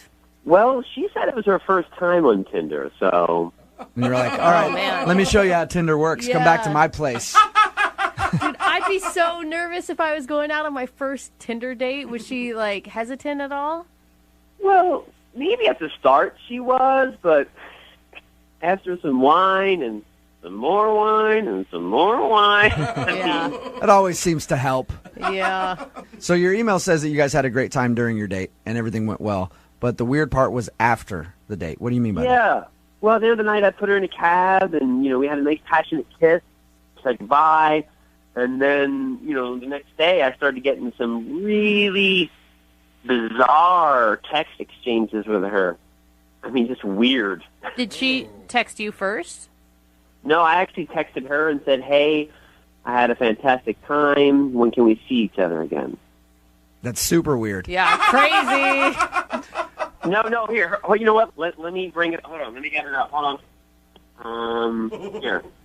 So then... her response after I said that was, would you go to South America with me? What? What? Was she joking? Exactly. So I text back, LOL, you're funny. And then she texts back, I'm serious. Whoa. Okay. I mean, obviously at that point you're like, what are you talking about? We went out on one date and you want to go to South America? That's exactly what I said. I said, you're not serious. LOL. We just had our first date. And then I wait a while, and then she texts back, never mind. Then I text right back, how about we hang out within the country somewhere, LOL. I think that's a good response. Perfect. Yeah. I thought so too, right? So I'm waiting, and a whole day goes by, 24 hours, and she finally gets back to me, and this is her text. I can't see you anymore. You're a real great guy. Good luck in the future. What? That is weird. So she asked you to go to South America. You were like, are you joking? She said, no, I'm serious. And then because you wouldn't go, she said, I don't want to see you anymore. That's what it seems like. And I'm like, what the? And I texted and I've called and she won't return any of my calls or texts. So I mean, what the? I have no idea what's going on. Is that the first time you guys talked? I mean, did you know she's going on vacation in South America or she's moving there? It's the first time I ever heard anything about South America. So you met her off of Tinder. How much do you know about her? How much did you discuss about her personal life when you were on your date? Well, we joked about our families and our jobs and, where we went to school. So, I mean, I kind of feel like I got to know her. I guess what I'm asking is she rich? And was she like a rich girl who was like, I like this guy. I'm going to take him to South America. And did you just pass up an opportunity of a lifetime? I hope not. My God. He's like, oh my God, why didn't I say yes? I should have said yes. I never thought of that. I mean, that better not be true because I would actually love to go to South America. Yeah, you should have just played along and said, absolutely, I'll go to South America. Are you paying? Because I will go. Well, that is strange. And you haven't heard anything from her other than after that text exchange going like, sorry, I can't see you anymore. Good luck. She has not responded. Maybe she found a South American replacement, taking somebody else down there. Did she come off as someone who is like a lot of spur-of-the-moment decisions? No, I mean, it was one date. I mean, I don't know that much about her, but she seemed sane. Yeah, until you read those texts and then you're like, you sure you want to call her? You sure you want to try to get her on the phone? I want to know what the hell. I mean, what was that all about? Okay. So you do want a second date, maybe, but you also are just like, why the invite to South America and then blowing me off after? Yes and yes. Okay. All right, well, we'll play a song, come back, call her, and get your second date update, all right? Okay, thanks. Yep, hang on. Moving 92.5. Brooke and Jubal in the mornings. Second date update. The guy on the phone for a second date update today passed up the opportunity of a lifetime, an all-expense-paid trip to beautiful South America. That's right. He met a girl on Tinder. They went out for a fabulous date. According to him, everything went fine, even into the night with a passionate kiss. And then it was what happened after the date that was strange. He got invited on a trip to beautiful South America. And he said no. And then she won't talk to him ever again. Right, Patrick? That's what happened. Yep. Yep. I thought she was joking. So Patrick went out on a date with a girl they met off Tinder. They had a good time, but after the date, they were texting back and forth, and out of the blue, she asked if he would go to South America with her. He said no, thinking she was joking, but apparently she was serious because it pissed her off, and she's never talked to him since. You know what? I don't even know if we're going to be able to do this second date update because I'm assuming we're going to call her. She's going to be in South America, and her phone's going to be off, Patrick. Well, that'll be an answer, I guess. I really want to know why she would invite you to South America the day she met you. You want to know? Yeah, no kidding. No kidding. Are you regretting turning her down already? You guys keep acting like I was offered a trip from a game show or something. I mean, I still think she was kidding. I don't even know. All right. Well, we're going to dial the phone number right now, see if we can get her on the phone, and get your second date update. You ready to go? Yeah. All right, here we go.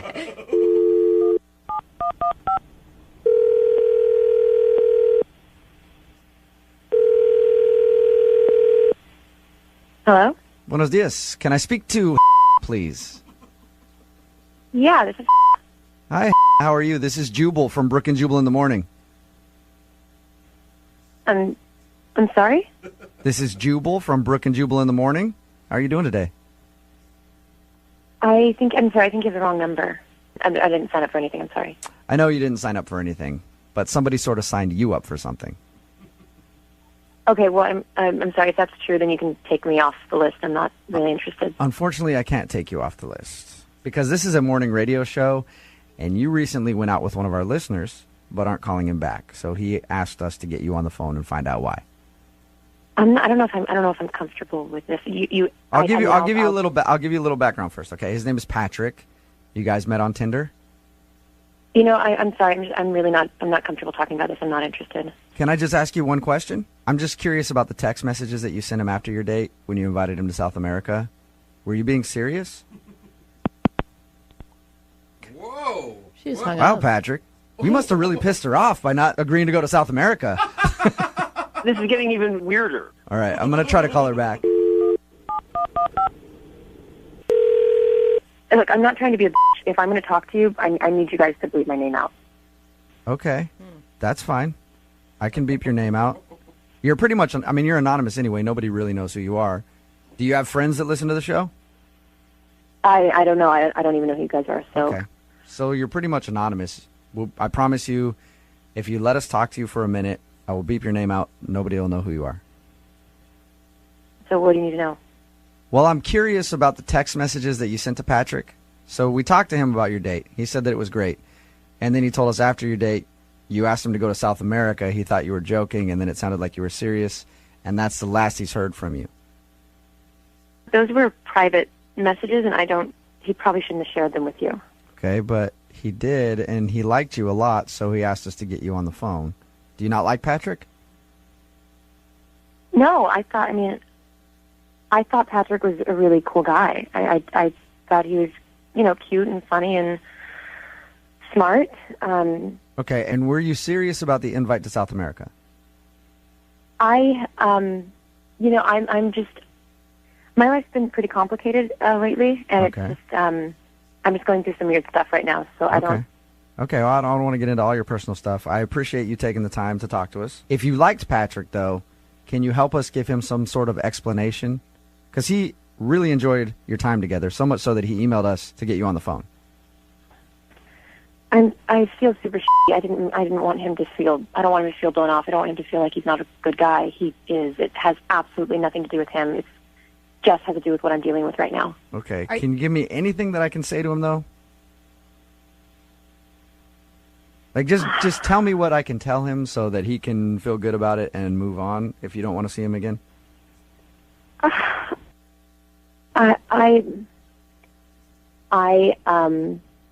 I'm getting married in 2 weeks, and What? Married? You're getting married in 2 weeks? Oh, girl. yeah, I'm getting married in 2 weeks. Why Okay, are you what- on Tinder? I only did it once.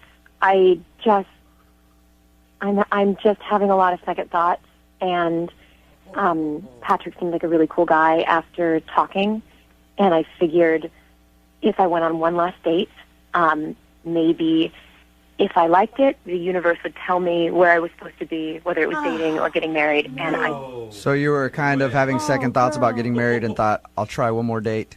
If it's good, that means I shouldn't get married? I don't know what the I was thinking. It's been a really stressful time, and I know it was stupid. Why are you getting married? Don't get married. If you're kissing another guy, don't get married. What are you thinking? That's the worst decision you could ever possibly make. You know, Les, I already feel pretty I don't even want to make me feel shittier.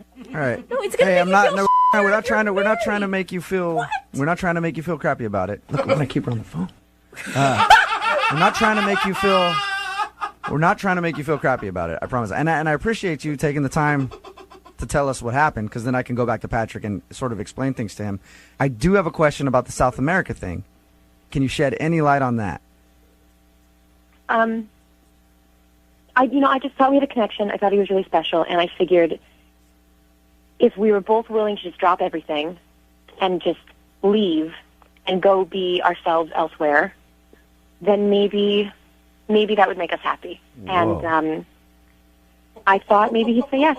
I thought. He said that you guys had a lot of wine. Was it the alcohol talking that night? No, I was sober when I texted him. You were sober when you texted him about Oh South America. my So good in your Lord. mind, if you guys ran away together, like you were willing to run away with him if he said yes? I thought if he said yes, that would be where we were supposed to be. Yeah. So you're just going to run away from all your problems, leave everything in the dust. I think it's kind of a thing to say. I'm sorry. Hey, what? Look, I whatever you're going through, you're going through. I appreciate you staying on the phone with us, and I appreciate you talking to us, okay? Yeah, yeah, but I don't want him to think it's him. It's not him. Okay. Well, you can actually tell him that because he's on the other line listening. Is all this really true?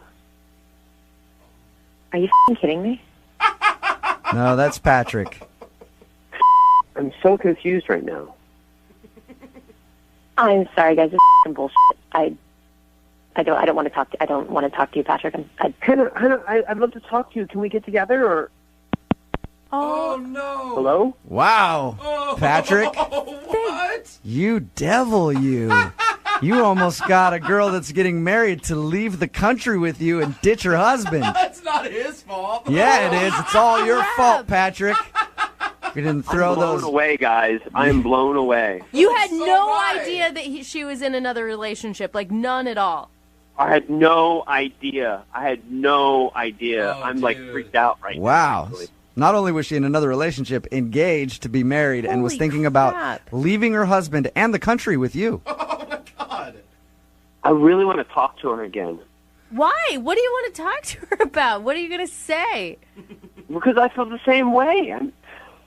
I don't know. Why would you want to run away with a woman who's about to get married in 2 weeks? I don't know what to think. I mean, I really like this girl, but then again, I mean, it was only one date, and I mean, I don't think I'm ready to run away to South America with her, but I mean, she shouldn't even get married into this guy if she feels that way, Yeah, right? that sucks for that dude.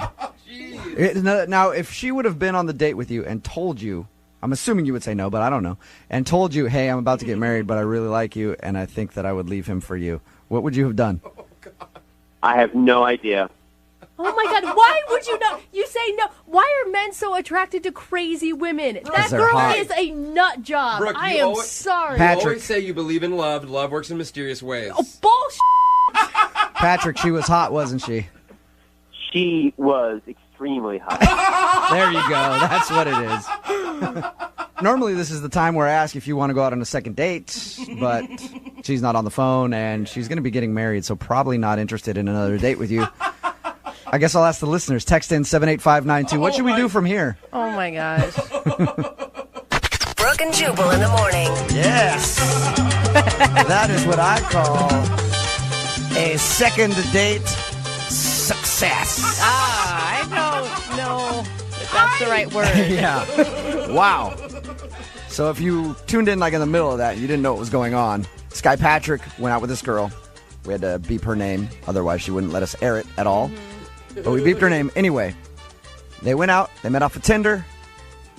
After their date, she said, come with me to South America. And he was like, we went out on one date. Are you serious? And she said, yes, I'm serious. Come with me to South America. And he said, how about we just hang out in the States and maybe someday later we could go to South America. And then she was like, it's not going to work, and stopped texting him back. The reason being, she is about to get married and was having second thoughts and thought that maybe he was the one for her and wanted to run away with him to beautiful South America. I'm sorry. After one date, you don't think he's the one. You just want any excuse to get out of the marriage, period. Like, you're trying to let yourself talk yourself out of it. And people are getting mad at me because I was saying that she's crazy. I'm sorry. Oh, she's absolutely crazy. Yeah, But- she is. She's definitely crazy That for is sure. nuts. But she was hot, so he actually at the end of that was thinking Yeah. that he would actually be interested in a relationship with her still. It is amazing what men will say yes to when you've got the right size waist and a nice rack. Mhm. It is like the power of that is beyond compare. And crazy girls in the bedroom, A+. Yeah. And we all know that. But in real life. Yeah, but if you're going to plan on breaking up somebody's marriage, chances are she's going to want to marry you next. Yes. True. She's going to want to marry you, and then you're going to be about to get married to her, and she's going to do the same thing to another guy, try to whisk him away to South America Oh my God. so that she can get out of getting married. I feel bad for her husband. Has no So idea. bad. Yeah. I'm sorry, but people keep texting in, Brooke, I can't believe you said that to her. She already felt bad about it. I know. What? Well, she was should playing. feel bad. She was playing the victim role big time. Yeah. It wasn't about the fact that I'm kind of a d-bag to my husband who I'm about to marry right now. Yeah. But I wanted to run away with this guy. It was like it's so hard for me, and I don't know what to do. The craziest thing is, like you said, though, the other guy was actually like, well, I felt that connection I know. too. I don't know. It's like, what do you mean you don't know, dude? Crazy has a funny way of finding more crazy. That is a very that is eloquent, Jubal. I wish I could have sent them on a second date To South America. to South America. or just even a South American restaurant in town. We asked what we should do. We said text in at 78592. What should we do? A lot of people are saying crash the wedding. Oh. Show up at the wedding and play the audio of the second date update. My No. God, just give it to the DJ. Another person said pay for that dude to go to her wedding. And then another said send him to South America. No, he blew his shot at that. He had a chance to go to South America. Remember, if you want a second date update, all you have to do is email the show, Brooke and Jubal at moving925.com. We will call the person who didn't call you back.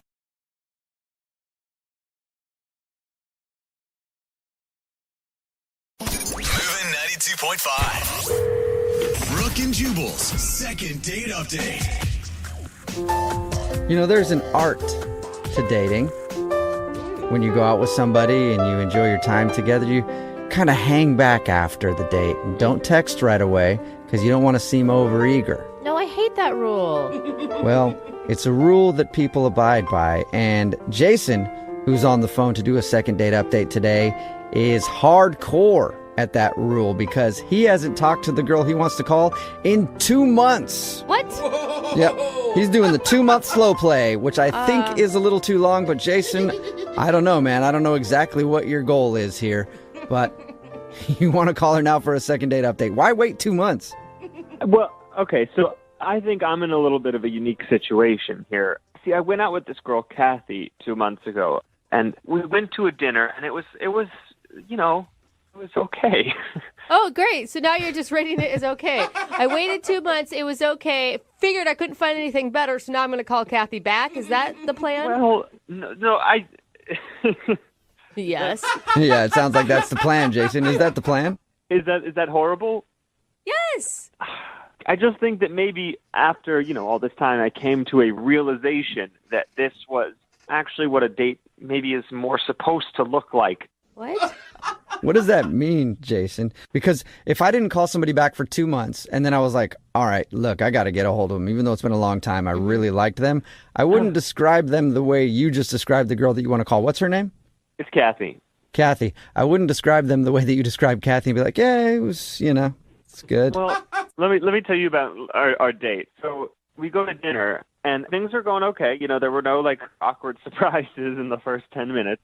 And I'm trying to facilitate conversation and, talk about ourselves. And every single step of the way, the conversation just dies, And it's not like it's the worst date in the world, but it's like that there are these long stretches of silence where, you just want to squirm in your seat and you don't know what you're supposed to do. It sounds like a fabulous date. No wonder you want to call her back. Well, see, that's sort of what I thought. I thought things were not going well because about 30 minutes in, she starts checking her phone. So it doesn't sound like Kathy wants to date you either. So, see, okay. That's what I believed. And then the next morning, she texts me and says, hey, thanks so much for last night. It really meant a lot to me. Hey, that's okay, good. So you're out with her. There's a lot of lulls in the conversation. She's checking her phone 30 minutes in, and you find out that she actually had a great time. So, I mean, I get that text, and I sort of look at it for a few minutes, and then I think, no way. There's no way I'm going out on another day with this girl. It was bad. Yeah. It was a bad date. It was so weird. Yeah, and you're like, if that's your definition of fun, we have two different definitions of fun, obviously. Exactly. So what made you change your mind? So it's been 2 months, and I've been on dates since then, trying to sort of figure out what is actually good for me. Uh-huh. And every single date has been so much worse than that date. So much worse. So you want to call her after 2 months, not because she was so fantastic, she just wasn't a psychopath. Well, she wasn't a psychopath, and, I didn't have a bad time. It wasn't great, but maybe they say that marriage is like a partnership, sort of like the boring married couple, right? Well, maybe this is that right off the bat, and I can know what to expect all the way down the line. Comfort. Normally, I would be really against this, but I feel like online dating has given people too many choices that you don't ever know what was good. Like, if it was pre-online dating, maybe you would have given her a second chance, and the second time it would have been fantastic. And this date wasn't a bad date. I enjoyed my meal, and the company was okay. It's just... This is so awkward. It's amazing. I'm starting to think that okay is what I need, And, I listened to your show, 2-second date update, and I've heard some of the people that are on here before, and I know how bad things can be. And this isn't that, I think this is way better than that. Yeah, just a little lag in conversation when you guys went out and she didn't mess her pants and throw up on you. Honestly, it could be so much worse for me. So much worse. I love that our show is taking a low bar and lowering it even further. Yes, to help. Well, it lets you know. It lets you know how bad things can get. Oh, good. That should be our new show slogan. Yeah, Brooke and Jubal in the morning lets you know how bad things can get. I like it. But honestly, Jason, she's probably not going to be super excited that you haven't called her for 2 months. Yeah, I realize that may be a problem. I did text her a day ago and said, long time no talk, stranger. Just trying to ignite a conversation, and I have not gotten a response, which I don't blame her for, but I really do want to like reach out and at least try to get a second date. Okay. All right. Well, we'll play a song, come back, and then call Kathy and see if she's willing to go out with you again since she's not the worst option. All right. Thanks, guys. So awful. Yeah, no problem. We'll get your second date update right after this. Moving 92.5. Brooke and Jubal in the mornings. Second date update. If you're just tuning in for today's second date update, we have Goldilocks on the phone. Goldilocks goes by the name of Jason. Huh. He's been in the dating world, and most of his dates have either been too hot or too cold. And he wants us to call Kathy for him right now. And Kathy is, well, she's not even just right. She's just okay. And that's why he likes her. He actually went out on a date with her 2 months ago. And hasn't talked to her since. But now he wants to call her to get another date because, according to him, all of his other dates have been so bad that he's thought about it and he's like, this one was actually probably the most decent date I've had in 2 months. So why not give it a shot and see if she'll go out with me? Jason, I feel like you should tell her, or we should tell her, that you want to give it another shot because, hey, the first one wasn't so great, but first dates are hard, and maybe the second date would be better. Yes, I think that's part of what I'm hoping. Okay, that's the message you're trying to get out, not like, well, she was good enough. Absolutely. I mean, I think I'm a little worried that it's going to come across as, because, I haven't texted her in 2 months. So the fear is that, she'll think what I said. Yeah. Okay. All right. The fear is that she'll understand the truth. But I wouldn't even call out how bad the date was. I mean, it was on your end. You said it was boring, but she texted you the day after, right? Yeah, so I think I'll say something like, I wasn't ready at the time. I liked you too much, and I didn't know how to deal with it, so I went away for 2 months. Now we're just lying. Yeah. Yeah, it might work. No. All right, I'm going to dial her phone number right now, Jason. Here we go. You ready? Yeah, thanks, guys.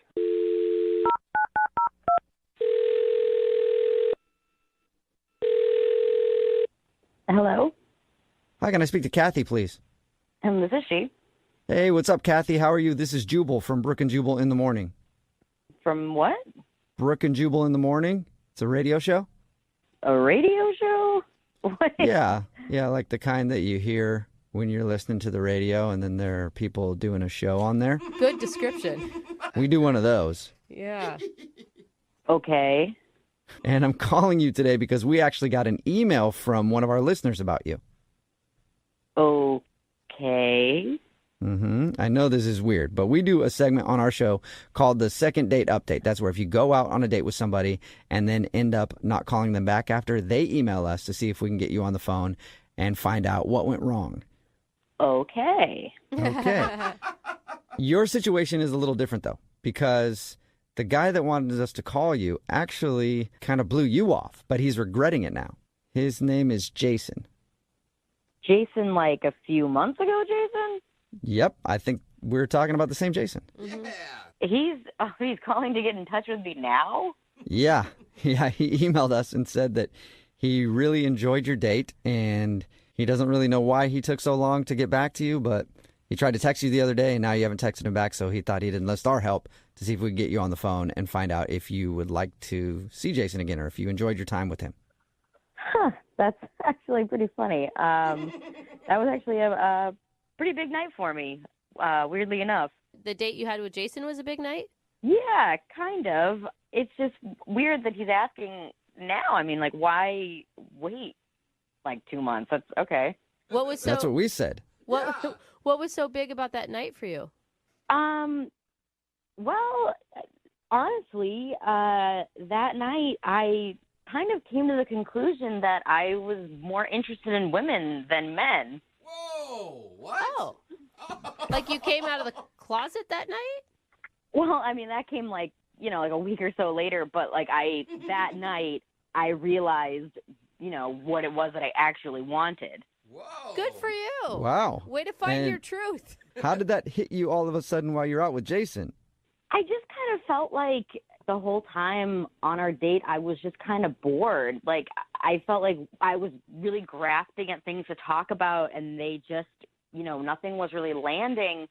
And over the course of the evening, I just kind of felt like I was more interested in, looking at our waitress than I was at Jason. Was this something you were thinking about like prior, or it was literally everything happened that night? I think I had a little bit of confusion, but I just have been dating men my whole life, and I just, I felt like this was what I was supposed to be doing, and then it was just that night I was just like, what am I doing? Clearly, I'm continuing to date guys that I'm not interested in. Why am I not interested in them? Maybe because I'm not interested in men in general. Wow. Good on you, Kathy. So, but I'm confused, though, because you said that you texted him the next morning, like, praising your night with him. Well, I honestly just wanted to thank him. Like, I really woke up that next morning just feeling like a whole new person. And I wanted to thank him because I feel like that was the turning point for my life. Like, I feel like I know who I am now.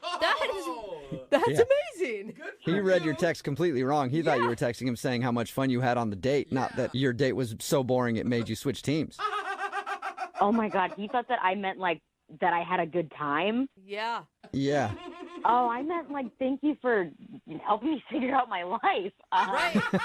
Thank you for helping reveal my truth. Not Yeah. for all the laughs. I'm sure he'd be shocked to know that that's what that text meant. And you might be shocked to know that he's on the other line listening and wants to talk to you. Oh, no. Jason? Yeah, shocked is an understatement, man. Jason, I'm sorry. I can't believe this. You're telling me that I, like, because you went on a date with me, you realized that, I mean, it's not there's anything wrong with you. Well, there is. There's a big thing wrong. Well, there's a thing wrong with Jason. You've been with guys before, though. I don't understand why, why it was your night with me that changed everything. Like, what was I doing so wrong? No, you didn't do anything wrong. I think it was just a culmination of a lot of dating of men and realizing that I wasn't enjoying myself. And I guess you were just the last date that I didn't enjoy, that I kind of went, well, maybe it's because I'm not interested in men. Yeah, but then why would you text me the next morning? Like, that is only something that you would do if you were interested in me. If I recall, I texted you that, just thanking you for a great night. I didn't ask to see you again. I mean, you didn't text me back, so I figured, oh, great, we're on the same page. Yeah. That was still kind of a lie then, right? You didn't have a great night with me. What? Jason, are you actually butthurt about this? Yeah, of course I am. Like, I was not the reason that it was a boring date. I don't buy that as the reason she texted me that in the morning. I think she's, I think you're trying to get back at me, if I'm honest. Like, what? You think, really? Jason, are you accusing Kathy of lying? Yeah, I mean, I don't believe that was the night she decided that she was, playing for the other team. I don't believe it. So, Jason, you're saying that you are just God's gift to women, and there's absolutely no way that I could not be interested in you. No, Is Kathy, that that's not I'm what hearing? I'm saying. I think that maybe you're upset that I didn't text you back, and so now you're trying to embarrass me on the radio, and that's pathetic. What? How are you turning her moment of truth into something that's about you, dude? I just think it's a pretty good story. You know what I mean? Like, she was on her phone the whole night, and you're telling me that was the turning point of her life? No way. Texting my best friend because we had been having this conversation about, am I interested in women? I don't know. I don't know how I feel. And I had, just such an epiphany on our date that, I texted her. And I didn't really feel it was appropriate to share with you, obviously. I think it would have been amazing if you shared it with him. Like, hey, by the way, half an hour into this date with you, I just figured out that I am a lesbian. All right, let's finish up. You want dessert? Dessert? I mean, maybe he could have been my wingman for the waitress. I mean, I don't know. Yeah. See? All Jason, right, well, I mean, you guys could still be friends. You did help her in a big moment of her life that was very pivotal. Yeah.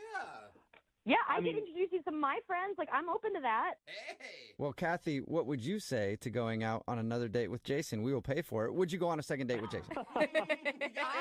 I would say if he wants a wingman to help him find women, and you guys want to pay for that, I would love to help him in that situation. So, Kathy, is that a no, or will you go out with Jason and help him find chicks? I mean, I do have some friends that I could probably set him up with. Hey. You're saying you might have some straight friends who would be interested in me? Until they actually go out on a date, For Jason. now. I mean, honestly, at this point, I'll just take any date with anyone who wants to go out with me. Oh my gosh, Jason. Well, congratulations, Jason. Really? Is that what it deserves? So You congratulations. might have got a second date. I hope I don't bring anyone else to any big realization on my next date. Brooke and Jubal in the morning.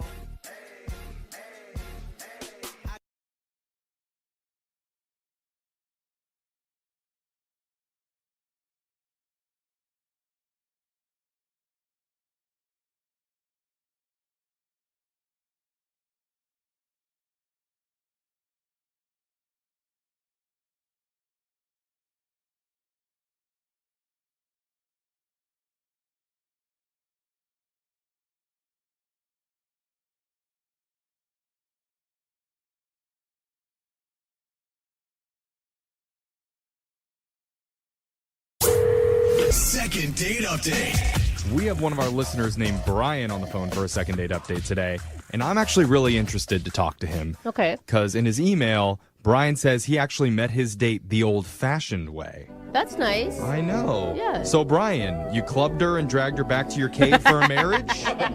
Super old-fashioned. I like it. Oh, wow. Didn't quite happen like that. Oh, good. Oh, she clubbed you. Yeah, right, exactly. Oh, okay. So, I guess before we find out exactly how you met, tell us what's her name? Jordan. Jordan? And Jordan was not wearing a loincloth. No, there was no loincloth involved at all. Okay. I'm losing interest now. Yeah. So how did you meet Jordan? Well, the old-fashioned way was that my mom introduced us because she works with her. Oh, and then your mom offered her 4 cows. Mm-hmm. Exactly. Yeah. Dude, that's Okay. risky. So wait, your mom works with her and your mom's like, you need to date my son. And she actually agreed? Well, she had mentioned her for a while, but she was dating someone else, and then recently she had broken up with her boyfriend, and my mom kind of swooped in and, and suggested that I call her, and she said okay, and then we kind of hit it off over the phone. So. Do you normally meet girls through your mom, or is this a first? So this is a first, but I mean, Jordan's really beautiful, and they were all worked out great. Like, I was really excited. Are you shocked more by how great Jordan is or that your mom actually has good taste? Well, I think initially I was shocked, but like now that the way it turned out, I'm kind of questioning my mom's taste. So. Oh, because she's not calling you back, right? Right. Yeah. Yeah. There's that. This is your fault, Mom. Totally Mom's fault. So what'd you guys do for your date?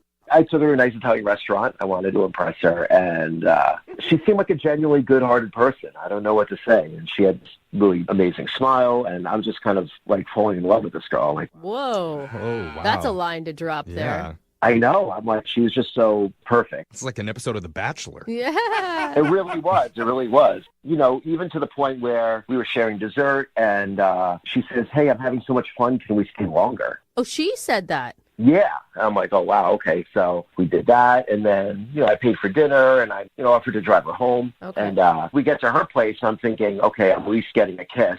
Right. And as I walked her to the door, like, I see there's a guy standing there, Wait, where? Standing where? standing by the door.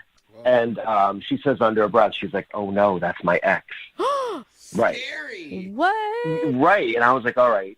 He wasn't confrontational, though. He was nice and kind of apologized for intruding. And Oh, it's an old-fashioned three-way now. Wait, why was her ex there? Did you ask?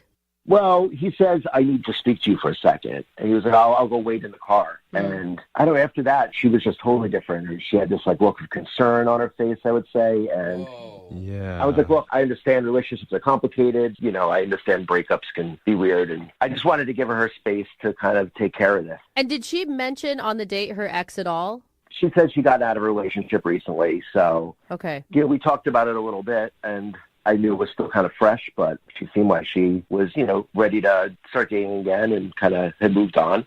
And I'm taking it you did not get the kiss at the door like you thought. I mean, no, I didn't get the kiss at the door. And we just said our goodbyes, and as I was leaving, I see, like, he's getting out of his car in my rearview mirror, and he's walking up to the house. Oh, man. So after that, I texted her, and she only texted me back one time, and she said, I'm sorry, it's not going to work. Thanks for a wonderful dinner. And then she said, I will never forget it. Oh, man. So that's kind of open and closed, though. Right. So don't you, I mean, like, that means she's for sure back with him, right? That's what everyone's thinking. I'm assuming, but like. So wait, your mom set you up and she works with her. Has your mom not gotten the scoop for you?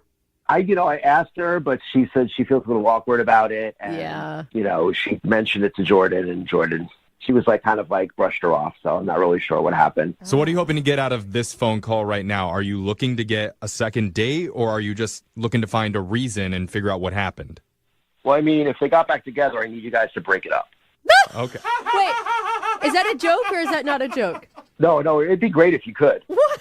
Okay. That's priority one. She's the real deal. I need to see her again. So. All right. Oh, my God. I'm up for this. You're up for breaking up a relationship for this guy. For our listener, Brian, yeah, I'm willing to go do whatever it takes. So we're going to play a song right now, Brian. We're going to do some research, dig up some dirt on whoever this guy is, and then we'll come back and call Jordan for you and get your second date update, okay?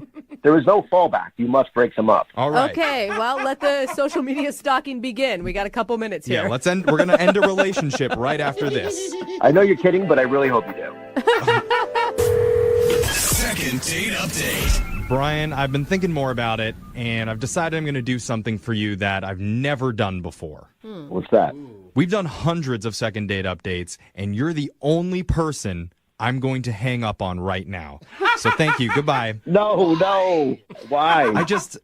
I don't think you have a very good chance, Oh. honestly. I actually agree with Jeffrey on that one. You know what? If we try and get a second date and we fail, it's going to make our show look bad. And I don't want to do that to us. So, Brian, I'm sorry. Maybe call us back when you have better odds. No, you don't understand. I can't stop thinking about her. Yeah. I can't even imagine my life without her.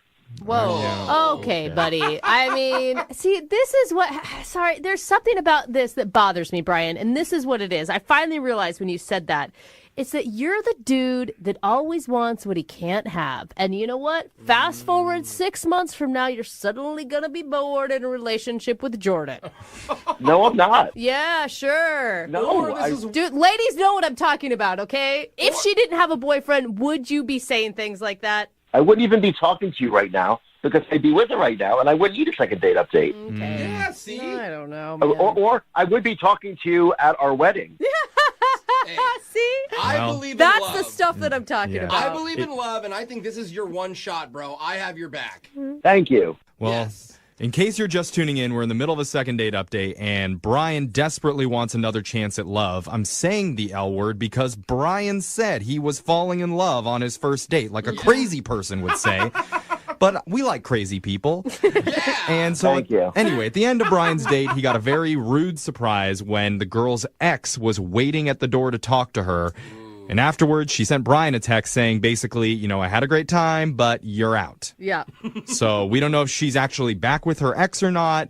But if she is, she's not going to be for long because we're going to break them up. Right. Yeah, that's what we said. That is our goal today. Break people up, especially if they've been in love for a long time. It's fine. They're already in a cycle. I mean, they broke up once. They'll probably do it again. That's usually how that cycle works. All right. Brian, are you ready to make Jordan possibly cry? If it means that she'll get back together with me, then yeah, let's make her cry. Oh, my God. That's a spirit. I'm into it. Oh, this is terrible. Okay, we're going to dial her number right now. Here we go.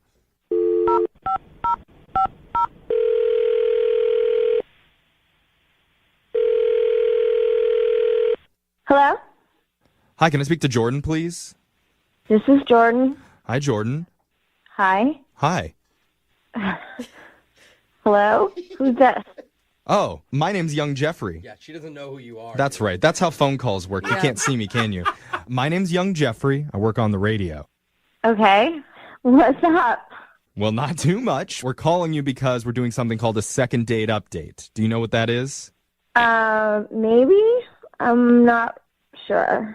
Well, to jog your memory, in case you might know, it's a segment that we do where someone who's getting blown off emails us and they ask us to call the person they recently went on a date with to find out why they're not getting in contact with them anymore. Oh. So you recently went out with a guy named Brian.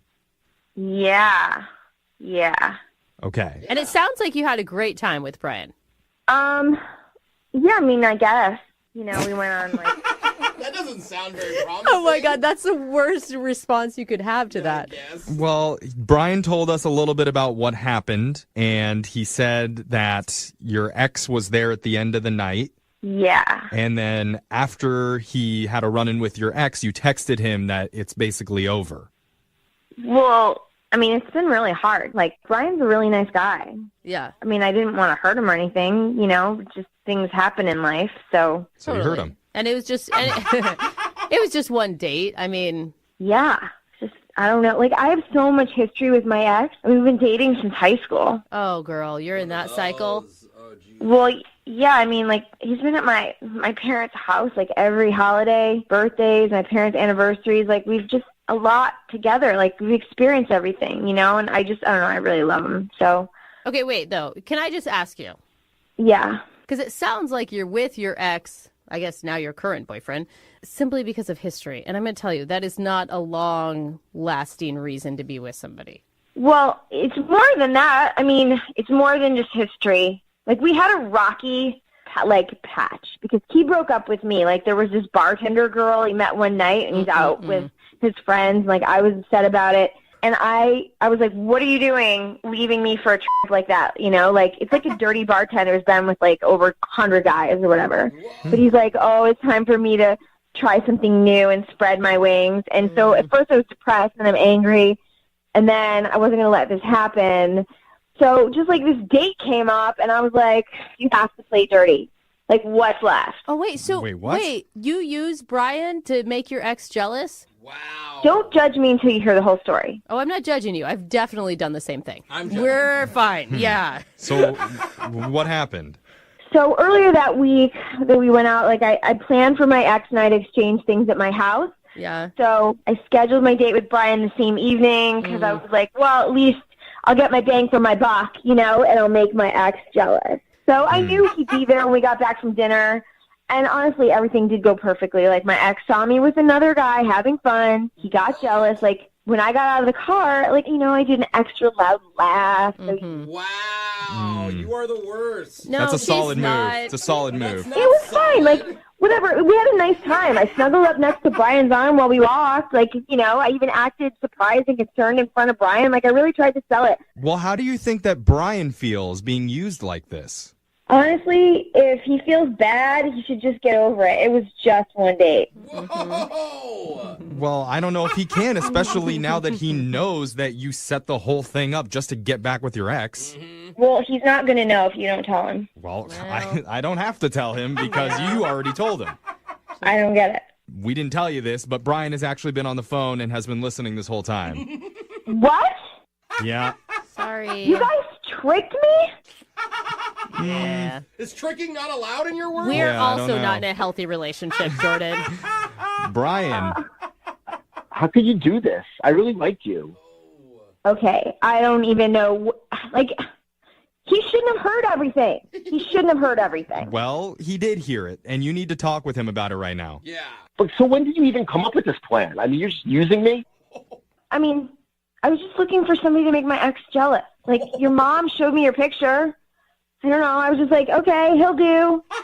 Oh, no, he'll do. I mean, Brian, you could take that as a compliment. Like, you're hot enough to make your ex jealous, which means, I'm being for real. I'm being for real. Good which angle. means that you're a step up because nobody's going to go out with a fugly person. That's true. After an ex. That doesn't look like a good rebound. Silver lining? Jordan, why don't you just tell me now? What else did you lie about? I want to know.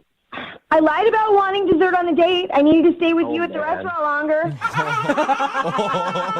I thought we had a moment there. That was a lie. I was just trying to time it. Well, The creme brulee was a lie? Wait, so you never felt anything at all towards me? I honestly don't know how I'm going to trust anyone ever again after this. Oh, no. stop being dramatic. It was one date. We didn't even kiss. You're overreacting. Oh, man. I am so with Jordan on this one. Brian. You're with her? You're supposed to be helping me right now.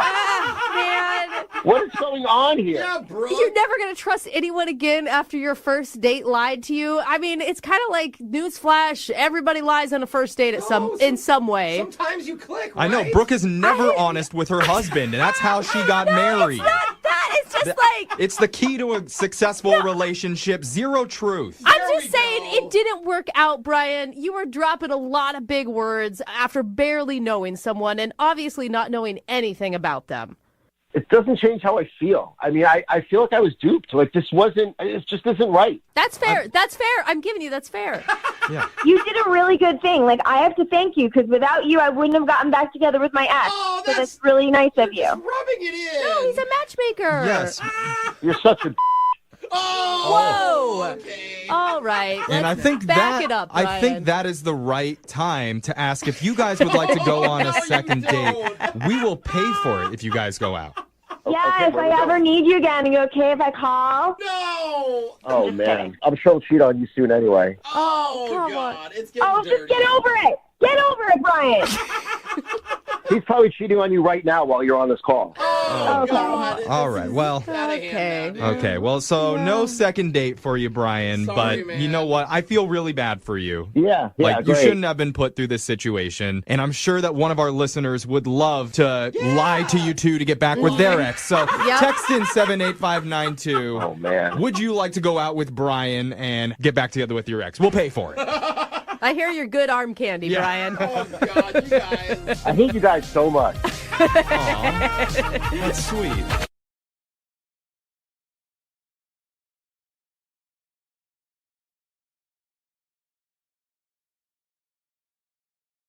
Whenever people hear someone's an artist, there's a lot of stereotypes that come with that. You know, that they're financially strained. Yeah. They can't hold down a real job. Uh-huh. They never dress properly. They're socially awkward. Yeah, true. Do lots of drugs and alcohol. Oh, yeah. Now we're talking about artists. Sounds like a good life. I mean, they're basically one step above radio people. Yeah. Maybe that's why I'm envious. Yeah. Yeah. Because we're all those things, but at least the artists have a little bit of talent. Oh, but I have a quote problem. Yeah. Like, come on, I'm an artist. Nobody ever says you got a face for art either. Right. You know? So I feel very, man. very honored to be speaking with a real artist who needs our help with a second date update today. His name is Seth. What's up, Seth? Hey, how's it going? Oh, you're too happy to be an artist. Are you trying to be Bob Ross or something? No, what no, are you doing, that's man? where the drugs come in. Oh, okay. Yeah, like I was saying, so we're not all moody and depressed people, but we some of us do actually make a living selling our paintings. That's awesome. That's so impressive. You're a painter then? I am, yeah. I have a specialty, actually. I've developed this sort of niche for myself over the years. I've been painting pictures of crabs. And, they do okay. They don't, I'm not... That's cool. Okay, so if we go to the art expo and we ask for the guy with crabs, they'll point us in your direction. Right. That does happen. Okay. But it's not like crabs like you might be thinking. It's sort of like crabs as if they were like members of society, I like it. It's like the dogs that are playing poker, but instead it's crabs. Exactly. Yeah. Like crabs on a taxi, crabs getting a tattoo, I actually have one which I thought was really kind of ironic, crabs at a restaurant ordering lobster. The irony, there's symbolism there. Didn't you call about a date, though? I mean, this is No, great, I but... just want to talk about I think we're talking to in 100 years, people are going to look back on Seth kind of like Leonardo da Vinci, like I can only hope. underappreciated in his time. And your crab paintings are going to sell for millions of dollars. All right. Legendary name Seth. Yeah. The great Seth. We didn't know how great he was. Right. All right. That's the crab man. Yeah, the crab man. All right. But no, I am calling about a date because I had a recent experience, and maybe you guys can help me out with this. Okay, well, what's the name of the woman that you went out with? Her name is Michaela, and at an art expedition, I was selling my paintings, and she was very interested in one, and actually, she bought one from me, which was super cool. So, All right, so you were able to pay for the dinner when you guys went out. Sweet. That's right. It's nice to give woman crabs on the first meeting, but that's cool. Did you ask her out? Is that something you typically do with customers? She bought the painting, and then she just kind of hung around. As we were talking, she was just asking me about my work, and I started flirting with her a little bit. I started using, some jokes that I tell, the crab jokes. Like I'll give you an example. Okay. What do you call it? The crab has a part-time job. What? A side hustle. Because it hustles to the side because crabs move sideways. That's a thinker. Anybody? Yeah. That's a highbrow crab. Okay. Yeah. I didn't get it. There's a little bit of a dad joke there. All right. Yeah. Anyway, so she and I are talking, and we actually bonded over our mutual love of coffee. We both drink a whole lot of it. Okay, Coffee, yes. okay. I mean, like 8 to 10 cups a day. Dang. No wonder you're talking so much. Yeah. Yeah, I've already had about 4 cups so far. Wow. A couple months ago, I bought a really high-end quality espresso maker. It cost me about $2,000. It's amazing. Oh, damn. So I told her about it, and she said that she wanted to see it, and I was like, well, great, that's my in, And so I said, well, if you'd like to, after I close up here today, we can come over and I'll make you a cup of coffee and we can hang out a little bit, Yeah. I mean, that's honestly the least innocent cup of coffee date I've ever heard. Yeah.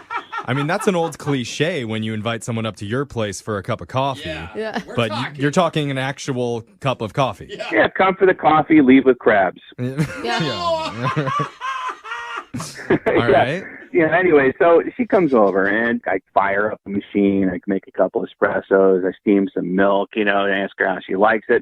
I've got not just a maker, but I've got a whole set there that I could just make any kind of coffee drink imaginable. Okay, so you got Starbucks inside your apartment. Mhm. Literally. So was she impressed? So she seems really impressed. She said she loved it.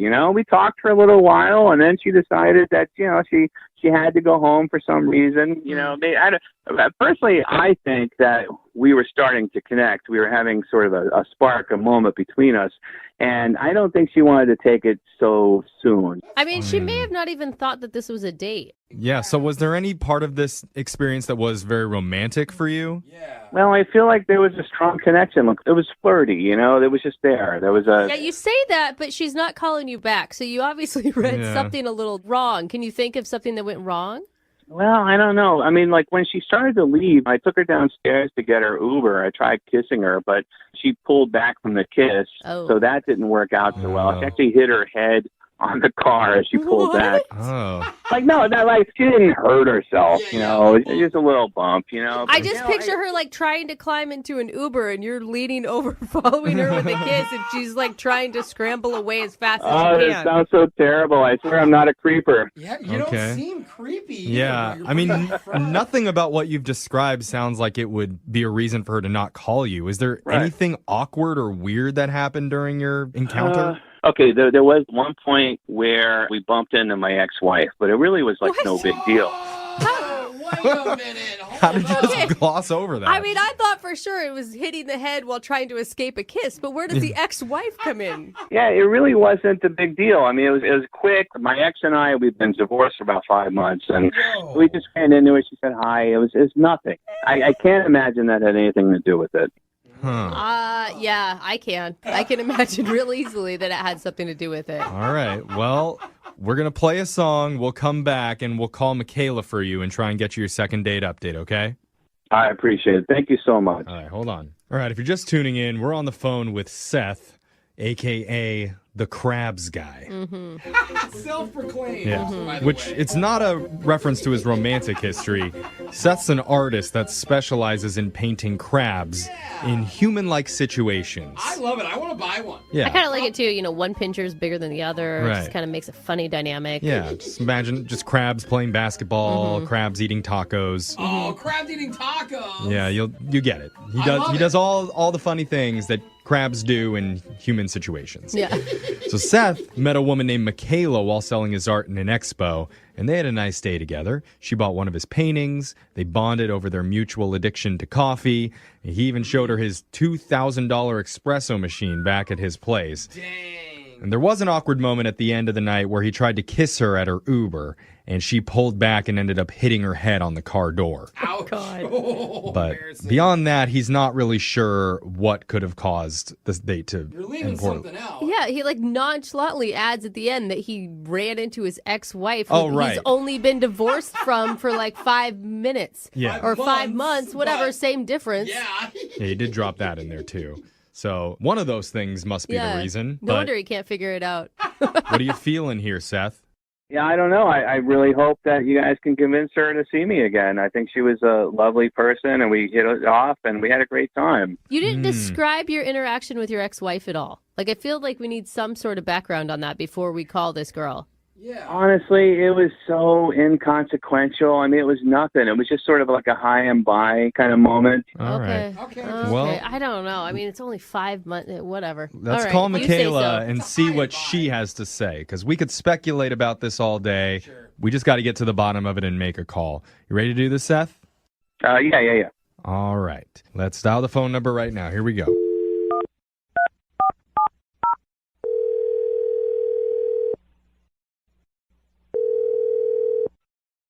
Hello, Hi, can I speak to Michaela, please? this is her. Hi, Michaela. My name's Jeffrey from the radio show Brooke and Jeffrey in the Morning. You have a second to talk with us? What is this about? Well, we do a segment on our show called a second date update. That's where if you go out with someone and afterwards, if they're not calling you back, you can email our show and we'll reach out to that person for you to figure out the reason why. Okay, and what does this have to do with me? So recently we got an email from a guy who's frustrated because he's been trying to get a hold of you and you're not calling him back. His name's Seth. Seth? Seth, yeah. Oh. The artist that you bought the crab painting from? So chill. I mean, it did sound like a chill hangout with him. Yeah, no, it was cool. I bought a painting. Mm-hmm. It's cute. It's crabs bowling. Oh. Yeah, he didn't tell us what painting you bought. It's okay. That sounds awesome. It's cute. I like it. All right. Well, he told us a little bit about you guys hanging out, and he said from his end, it all seemed like you guys had a great time together. And he's not sure why you're avoiding his phone calls. Really? He didn't mention anything? Well, he mentioned a couple he things. did mention a few things that he's worried might have ruined things, but we'd like to hear what happened from your perspective. Okay. Well, I don't know, like, how much he told you. He's a crab painter. I met him at the art show. Mm-hmm. He had all his crabs on display. It was cute. He's like one of the quirky artist type guys. Yeah. I picture him with curly hair for some reason. Anybody else? I'm not sure. Does he have curly hair? You know what? He does. I knew it. Dude, I knew it. It just read. Yeah. So that's the problem? He has curly hair? No, and... I'm not saying that. Oh, I'm just saying he's quirky. Like, we did talk to him, and he is kind of a little nutty, for sure. Like most artists. But he's nutty, man. I feel like that's not a nice thing to say. No, it's not bad. He just sounds like he drinks a lot of coffee, too. He's fun. He's an art guy, and I'm kind of like that too. I'm like a little weird, a little out there, and so what exactly is the problem, though? Like, what went wrong where you're not interested in seeing him again? Well, if he told you about our date and what happened, I'm sure you can kind of guess what the problem was. I mean, he told us about the attempted kiss at the end of the date where you knocked your head on an Uber trying to get away from him. Yeah, at that point, I kind of was just over it and ready to head home. Okay, so it happened earlier. Yes. Mm-hmm. So did he tell you about the whole wife thing? Yeah, he said ex-wife, that there was a quick run-in. Like a high and by thing. Yeah, he kind of downplayed it as like a 5-minute or just quick, like, hi, bye. It was kind of weird, but you guys moved on. Okay, yeah. So here's what really happened. So we head over to his place, and he wants to show me his $2,000 espresso machine. I'll have a cup of coffee, whatever. Cool. So as soon as we get in, we walk over to the kitchen, and there's a woman. There's a woman in his kitchen. Yeah. She's like cooking something or fixing something. I don't know what she was doing, but it was a little weird, and just like, oh, hey, this is Michaela. Hey, how you doing? Okay, and so I'm guessing you were assuming this is as a roommate or something. Or like a friend. Yeah. So I'm like, who is that? Like, why is there a chick in your kitchen? He goes, oh, that's my ex-wife. Oh. Wait. I'm like, what? Wait, what do you mean? I ran into my ex-wife happened in the kitchen? So, like, once she left the room, I was like, who is she? Like, what? What is this weird Three's Company dynamic going on? Like, what is this? And so he's being very just, like, nonchalant about it. Like, it's no big deal. She's my ex-wife. We've been divorced for like 5 months now. She's a mail order bride, and it didn't work out. Oh my God! Back it up. Hold on a second. Mail order bride. Were those the words he used? Yes, verbatim. She's a mail order bride. So she's someone who married him to get a green card or a visa to come to the States. I don't know the situation with that. Oh, I don't Hey, know. can I say something? Can I clear something up, please? Oh. Wow. Hey, Michaela, we didn't wait to call him in, but he messed it up. We need to tell you that Seth's been on the other line listening, and he heard everything that you said. Are you serious? Yeah. Michaela. Seth, you're supposed to wait. Michaela, I thought I explained to you, okay, when she came over to this country and, yeah, she was a mail-order bride, it just didn't work out. Can you even use that phrase? Like, I don't get it. Like, you got paid to marry her, she paid you. What happened? It's an arrangement. She wanted to come here, and we communicated and emailed back and forth, and we thought we would give it a try. And, it just didn't work out romantically. We realized we weren't a match that way. So if you're divorced, doesn't she have to go back? We're trying to figure it out. I feel bad because I brought her over here. So what I've been doing is I've actually communicated with the company that arranged us, and we're trying to find her a different mail order husband somewhere in the area. She's not like a rescue dog, okay? You don't just pair her with a new house. Is this like those ads like singles in your area want to marry you? And I'm pretty sure this is highly illegal. I didn't know you guys were going to call him. I thought we were just talking about what happened. Yeah. Sorry. I love your crabs. You're a nice guy, but, Michaela, look, is there anything that I could do? I would really like to see you again. I thought that we really connected. Next time we get together, I can actually make sure that she's not there. I'll give her a text ahead of time. That's convenient. Thank you. Listen, maybe you should just focus on rehoming your mail order bride. Oh my God, this is terrible. I think there are different possibilities and different ways that relationships pan out, and I thought that you and I really connected, and I'm so glad you appreciate my art, and I really want to share things with you, and it would be really nice if we could see each other again, See, look, he's honest. But he still lives with his ex-wife. We realize we're just not compatible that way, We will sleep together, but there's no emotions there. No, not Seth, why are you dropping that? I was on board with you. Why are you doing that? It's why would you emotionless, say that? though, Brooke. No, because I just want you to understand that she's really no big deal. Yeah, how would she feel if she heard you say that? She doesn't speak English. She couldn't understand. You guys, I don't know what to tell you, Michaela. It sounds I was almost on board. What do you think? We'll offer to send you and Seth out on another date. We'll pay for it. Yeah, it's going to be a no. I mean... Yeah, it's going to be a no? Yeah. There's a yeah and a no in there. Let's not close the book on this chapter. Come on, I know we can have some connection. Listen, how about next time you're having a show, you can text me, and I'll pop in and check out your crabs. All right? Okay. No to All the date, right. yes to the crab. Confusing, but we'll take it. Yeah. Is that successful? I guess it's as good as it gets. If that's all I can get, I'll gladly see you again at my next art show. Okay. Well, there you go. Right. And I hope you love your crab bowling. I've never been happier about a man giving me crabs before. Yeah. It's crab-tivating, if anything. Brooke and Jeffrey in the morning. Weekdays 6 till 10. 104.9 Virgin Radio.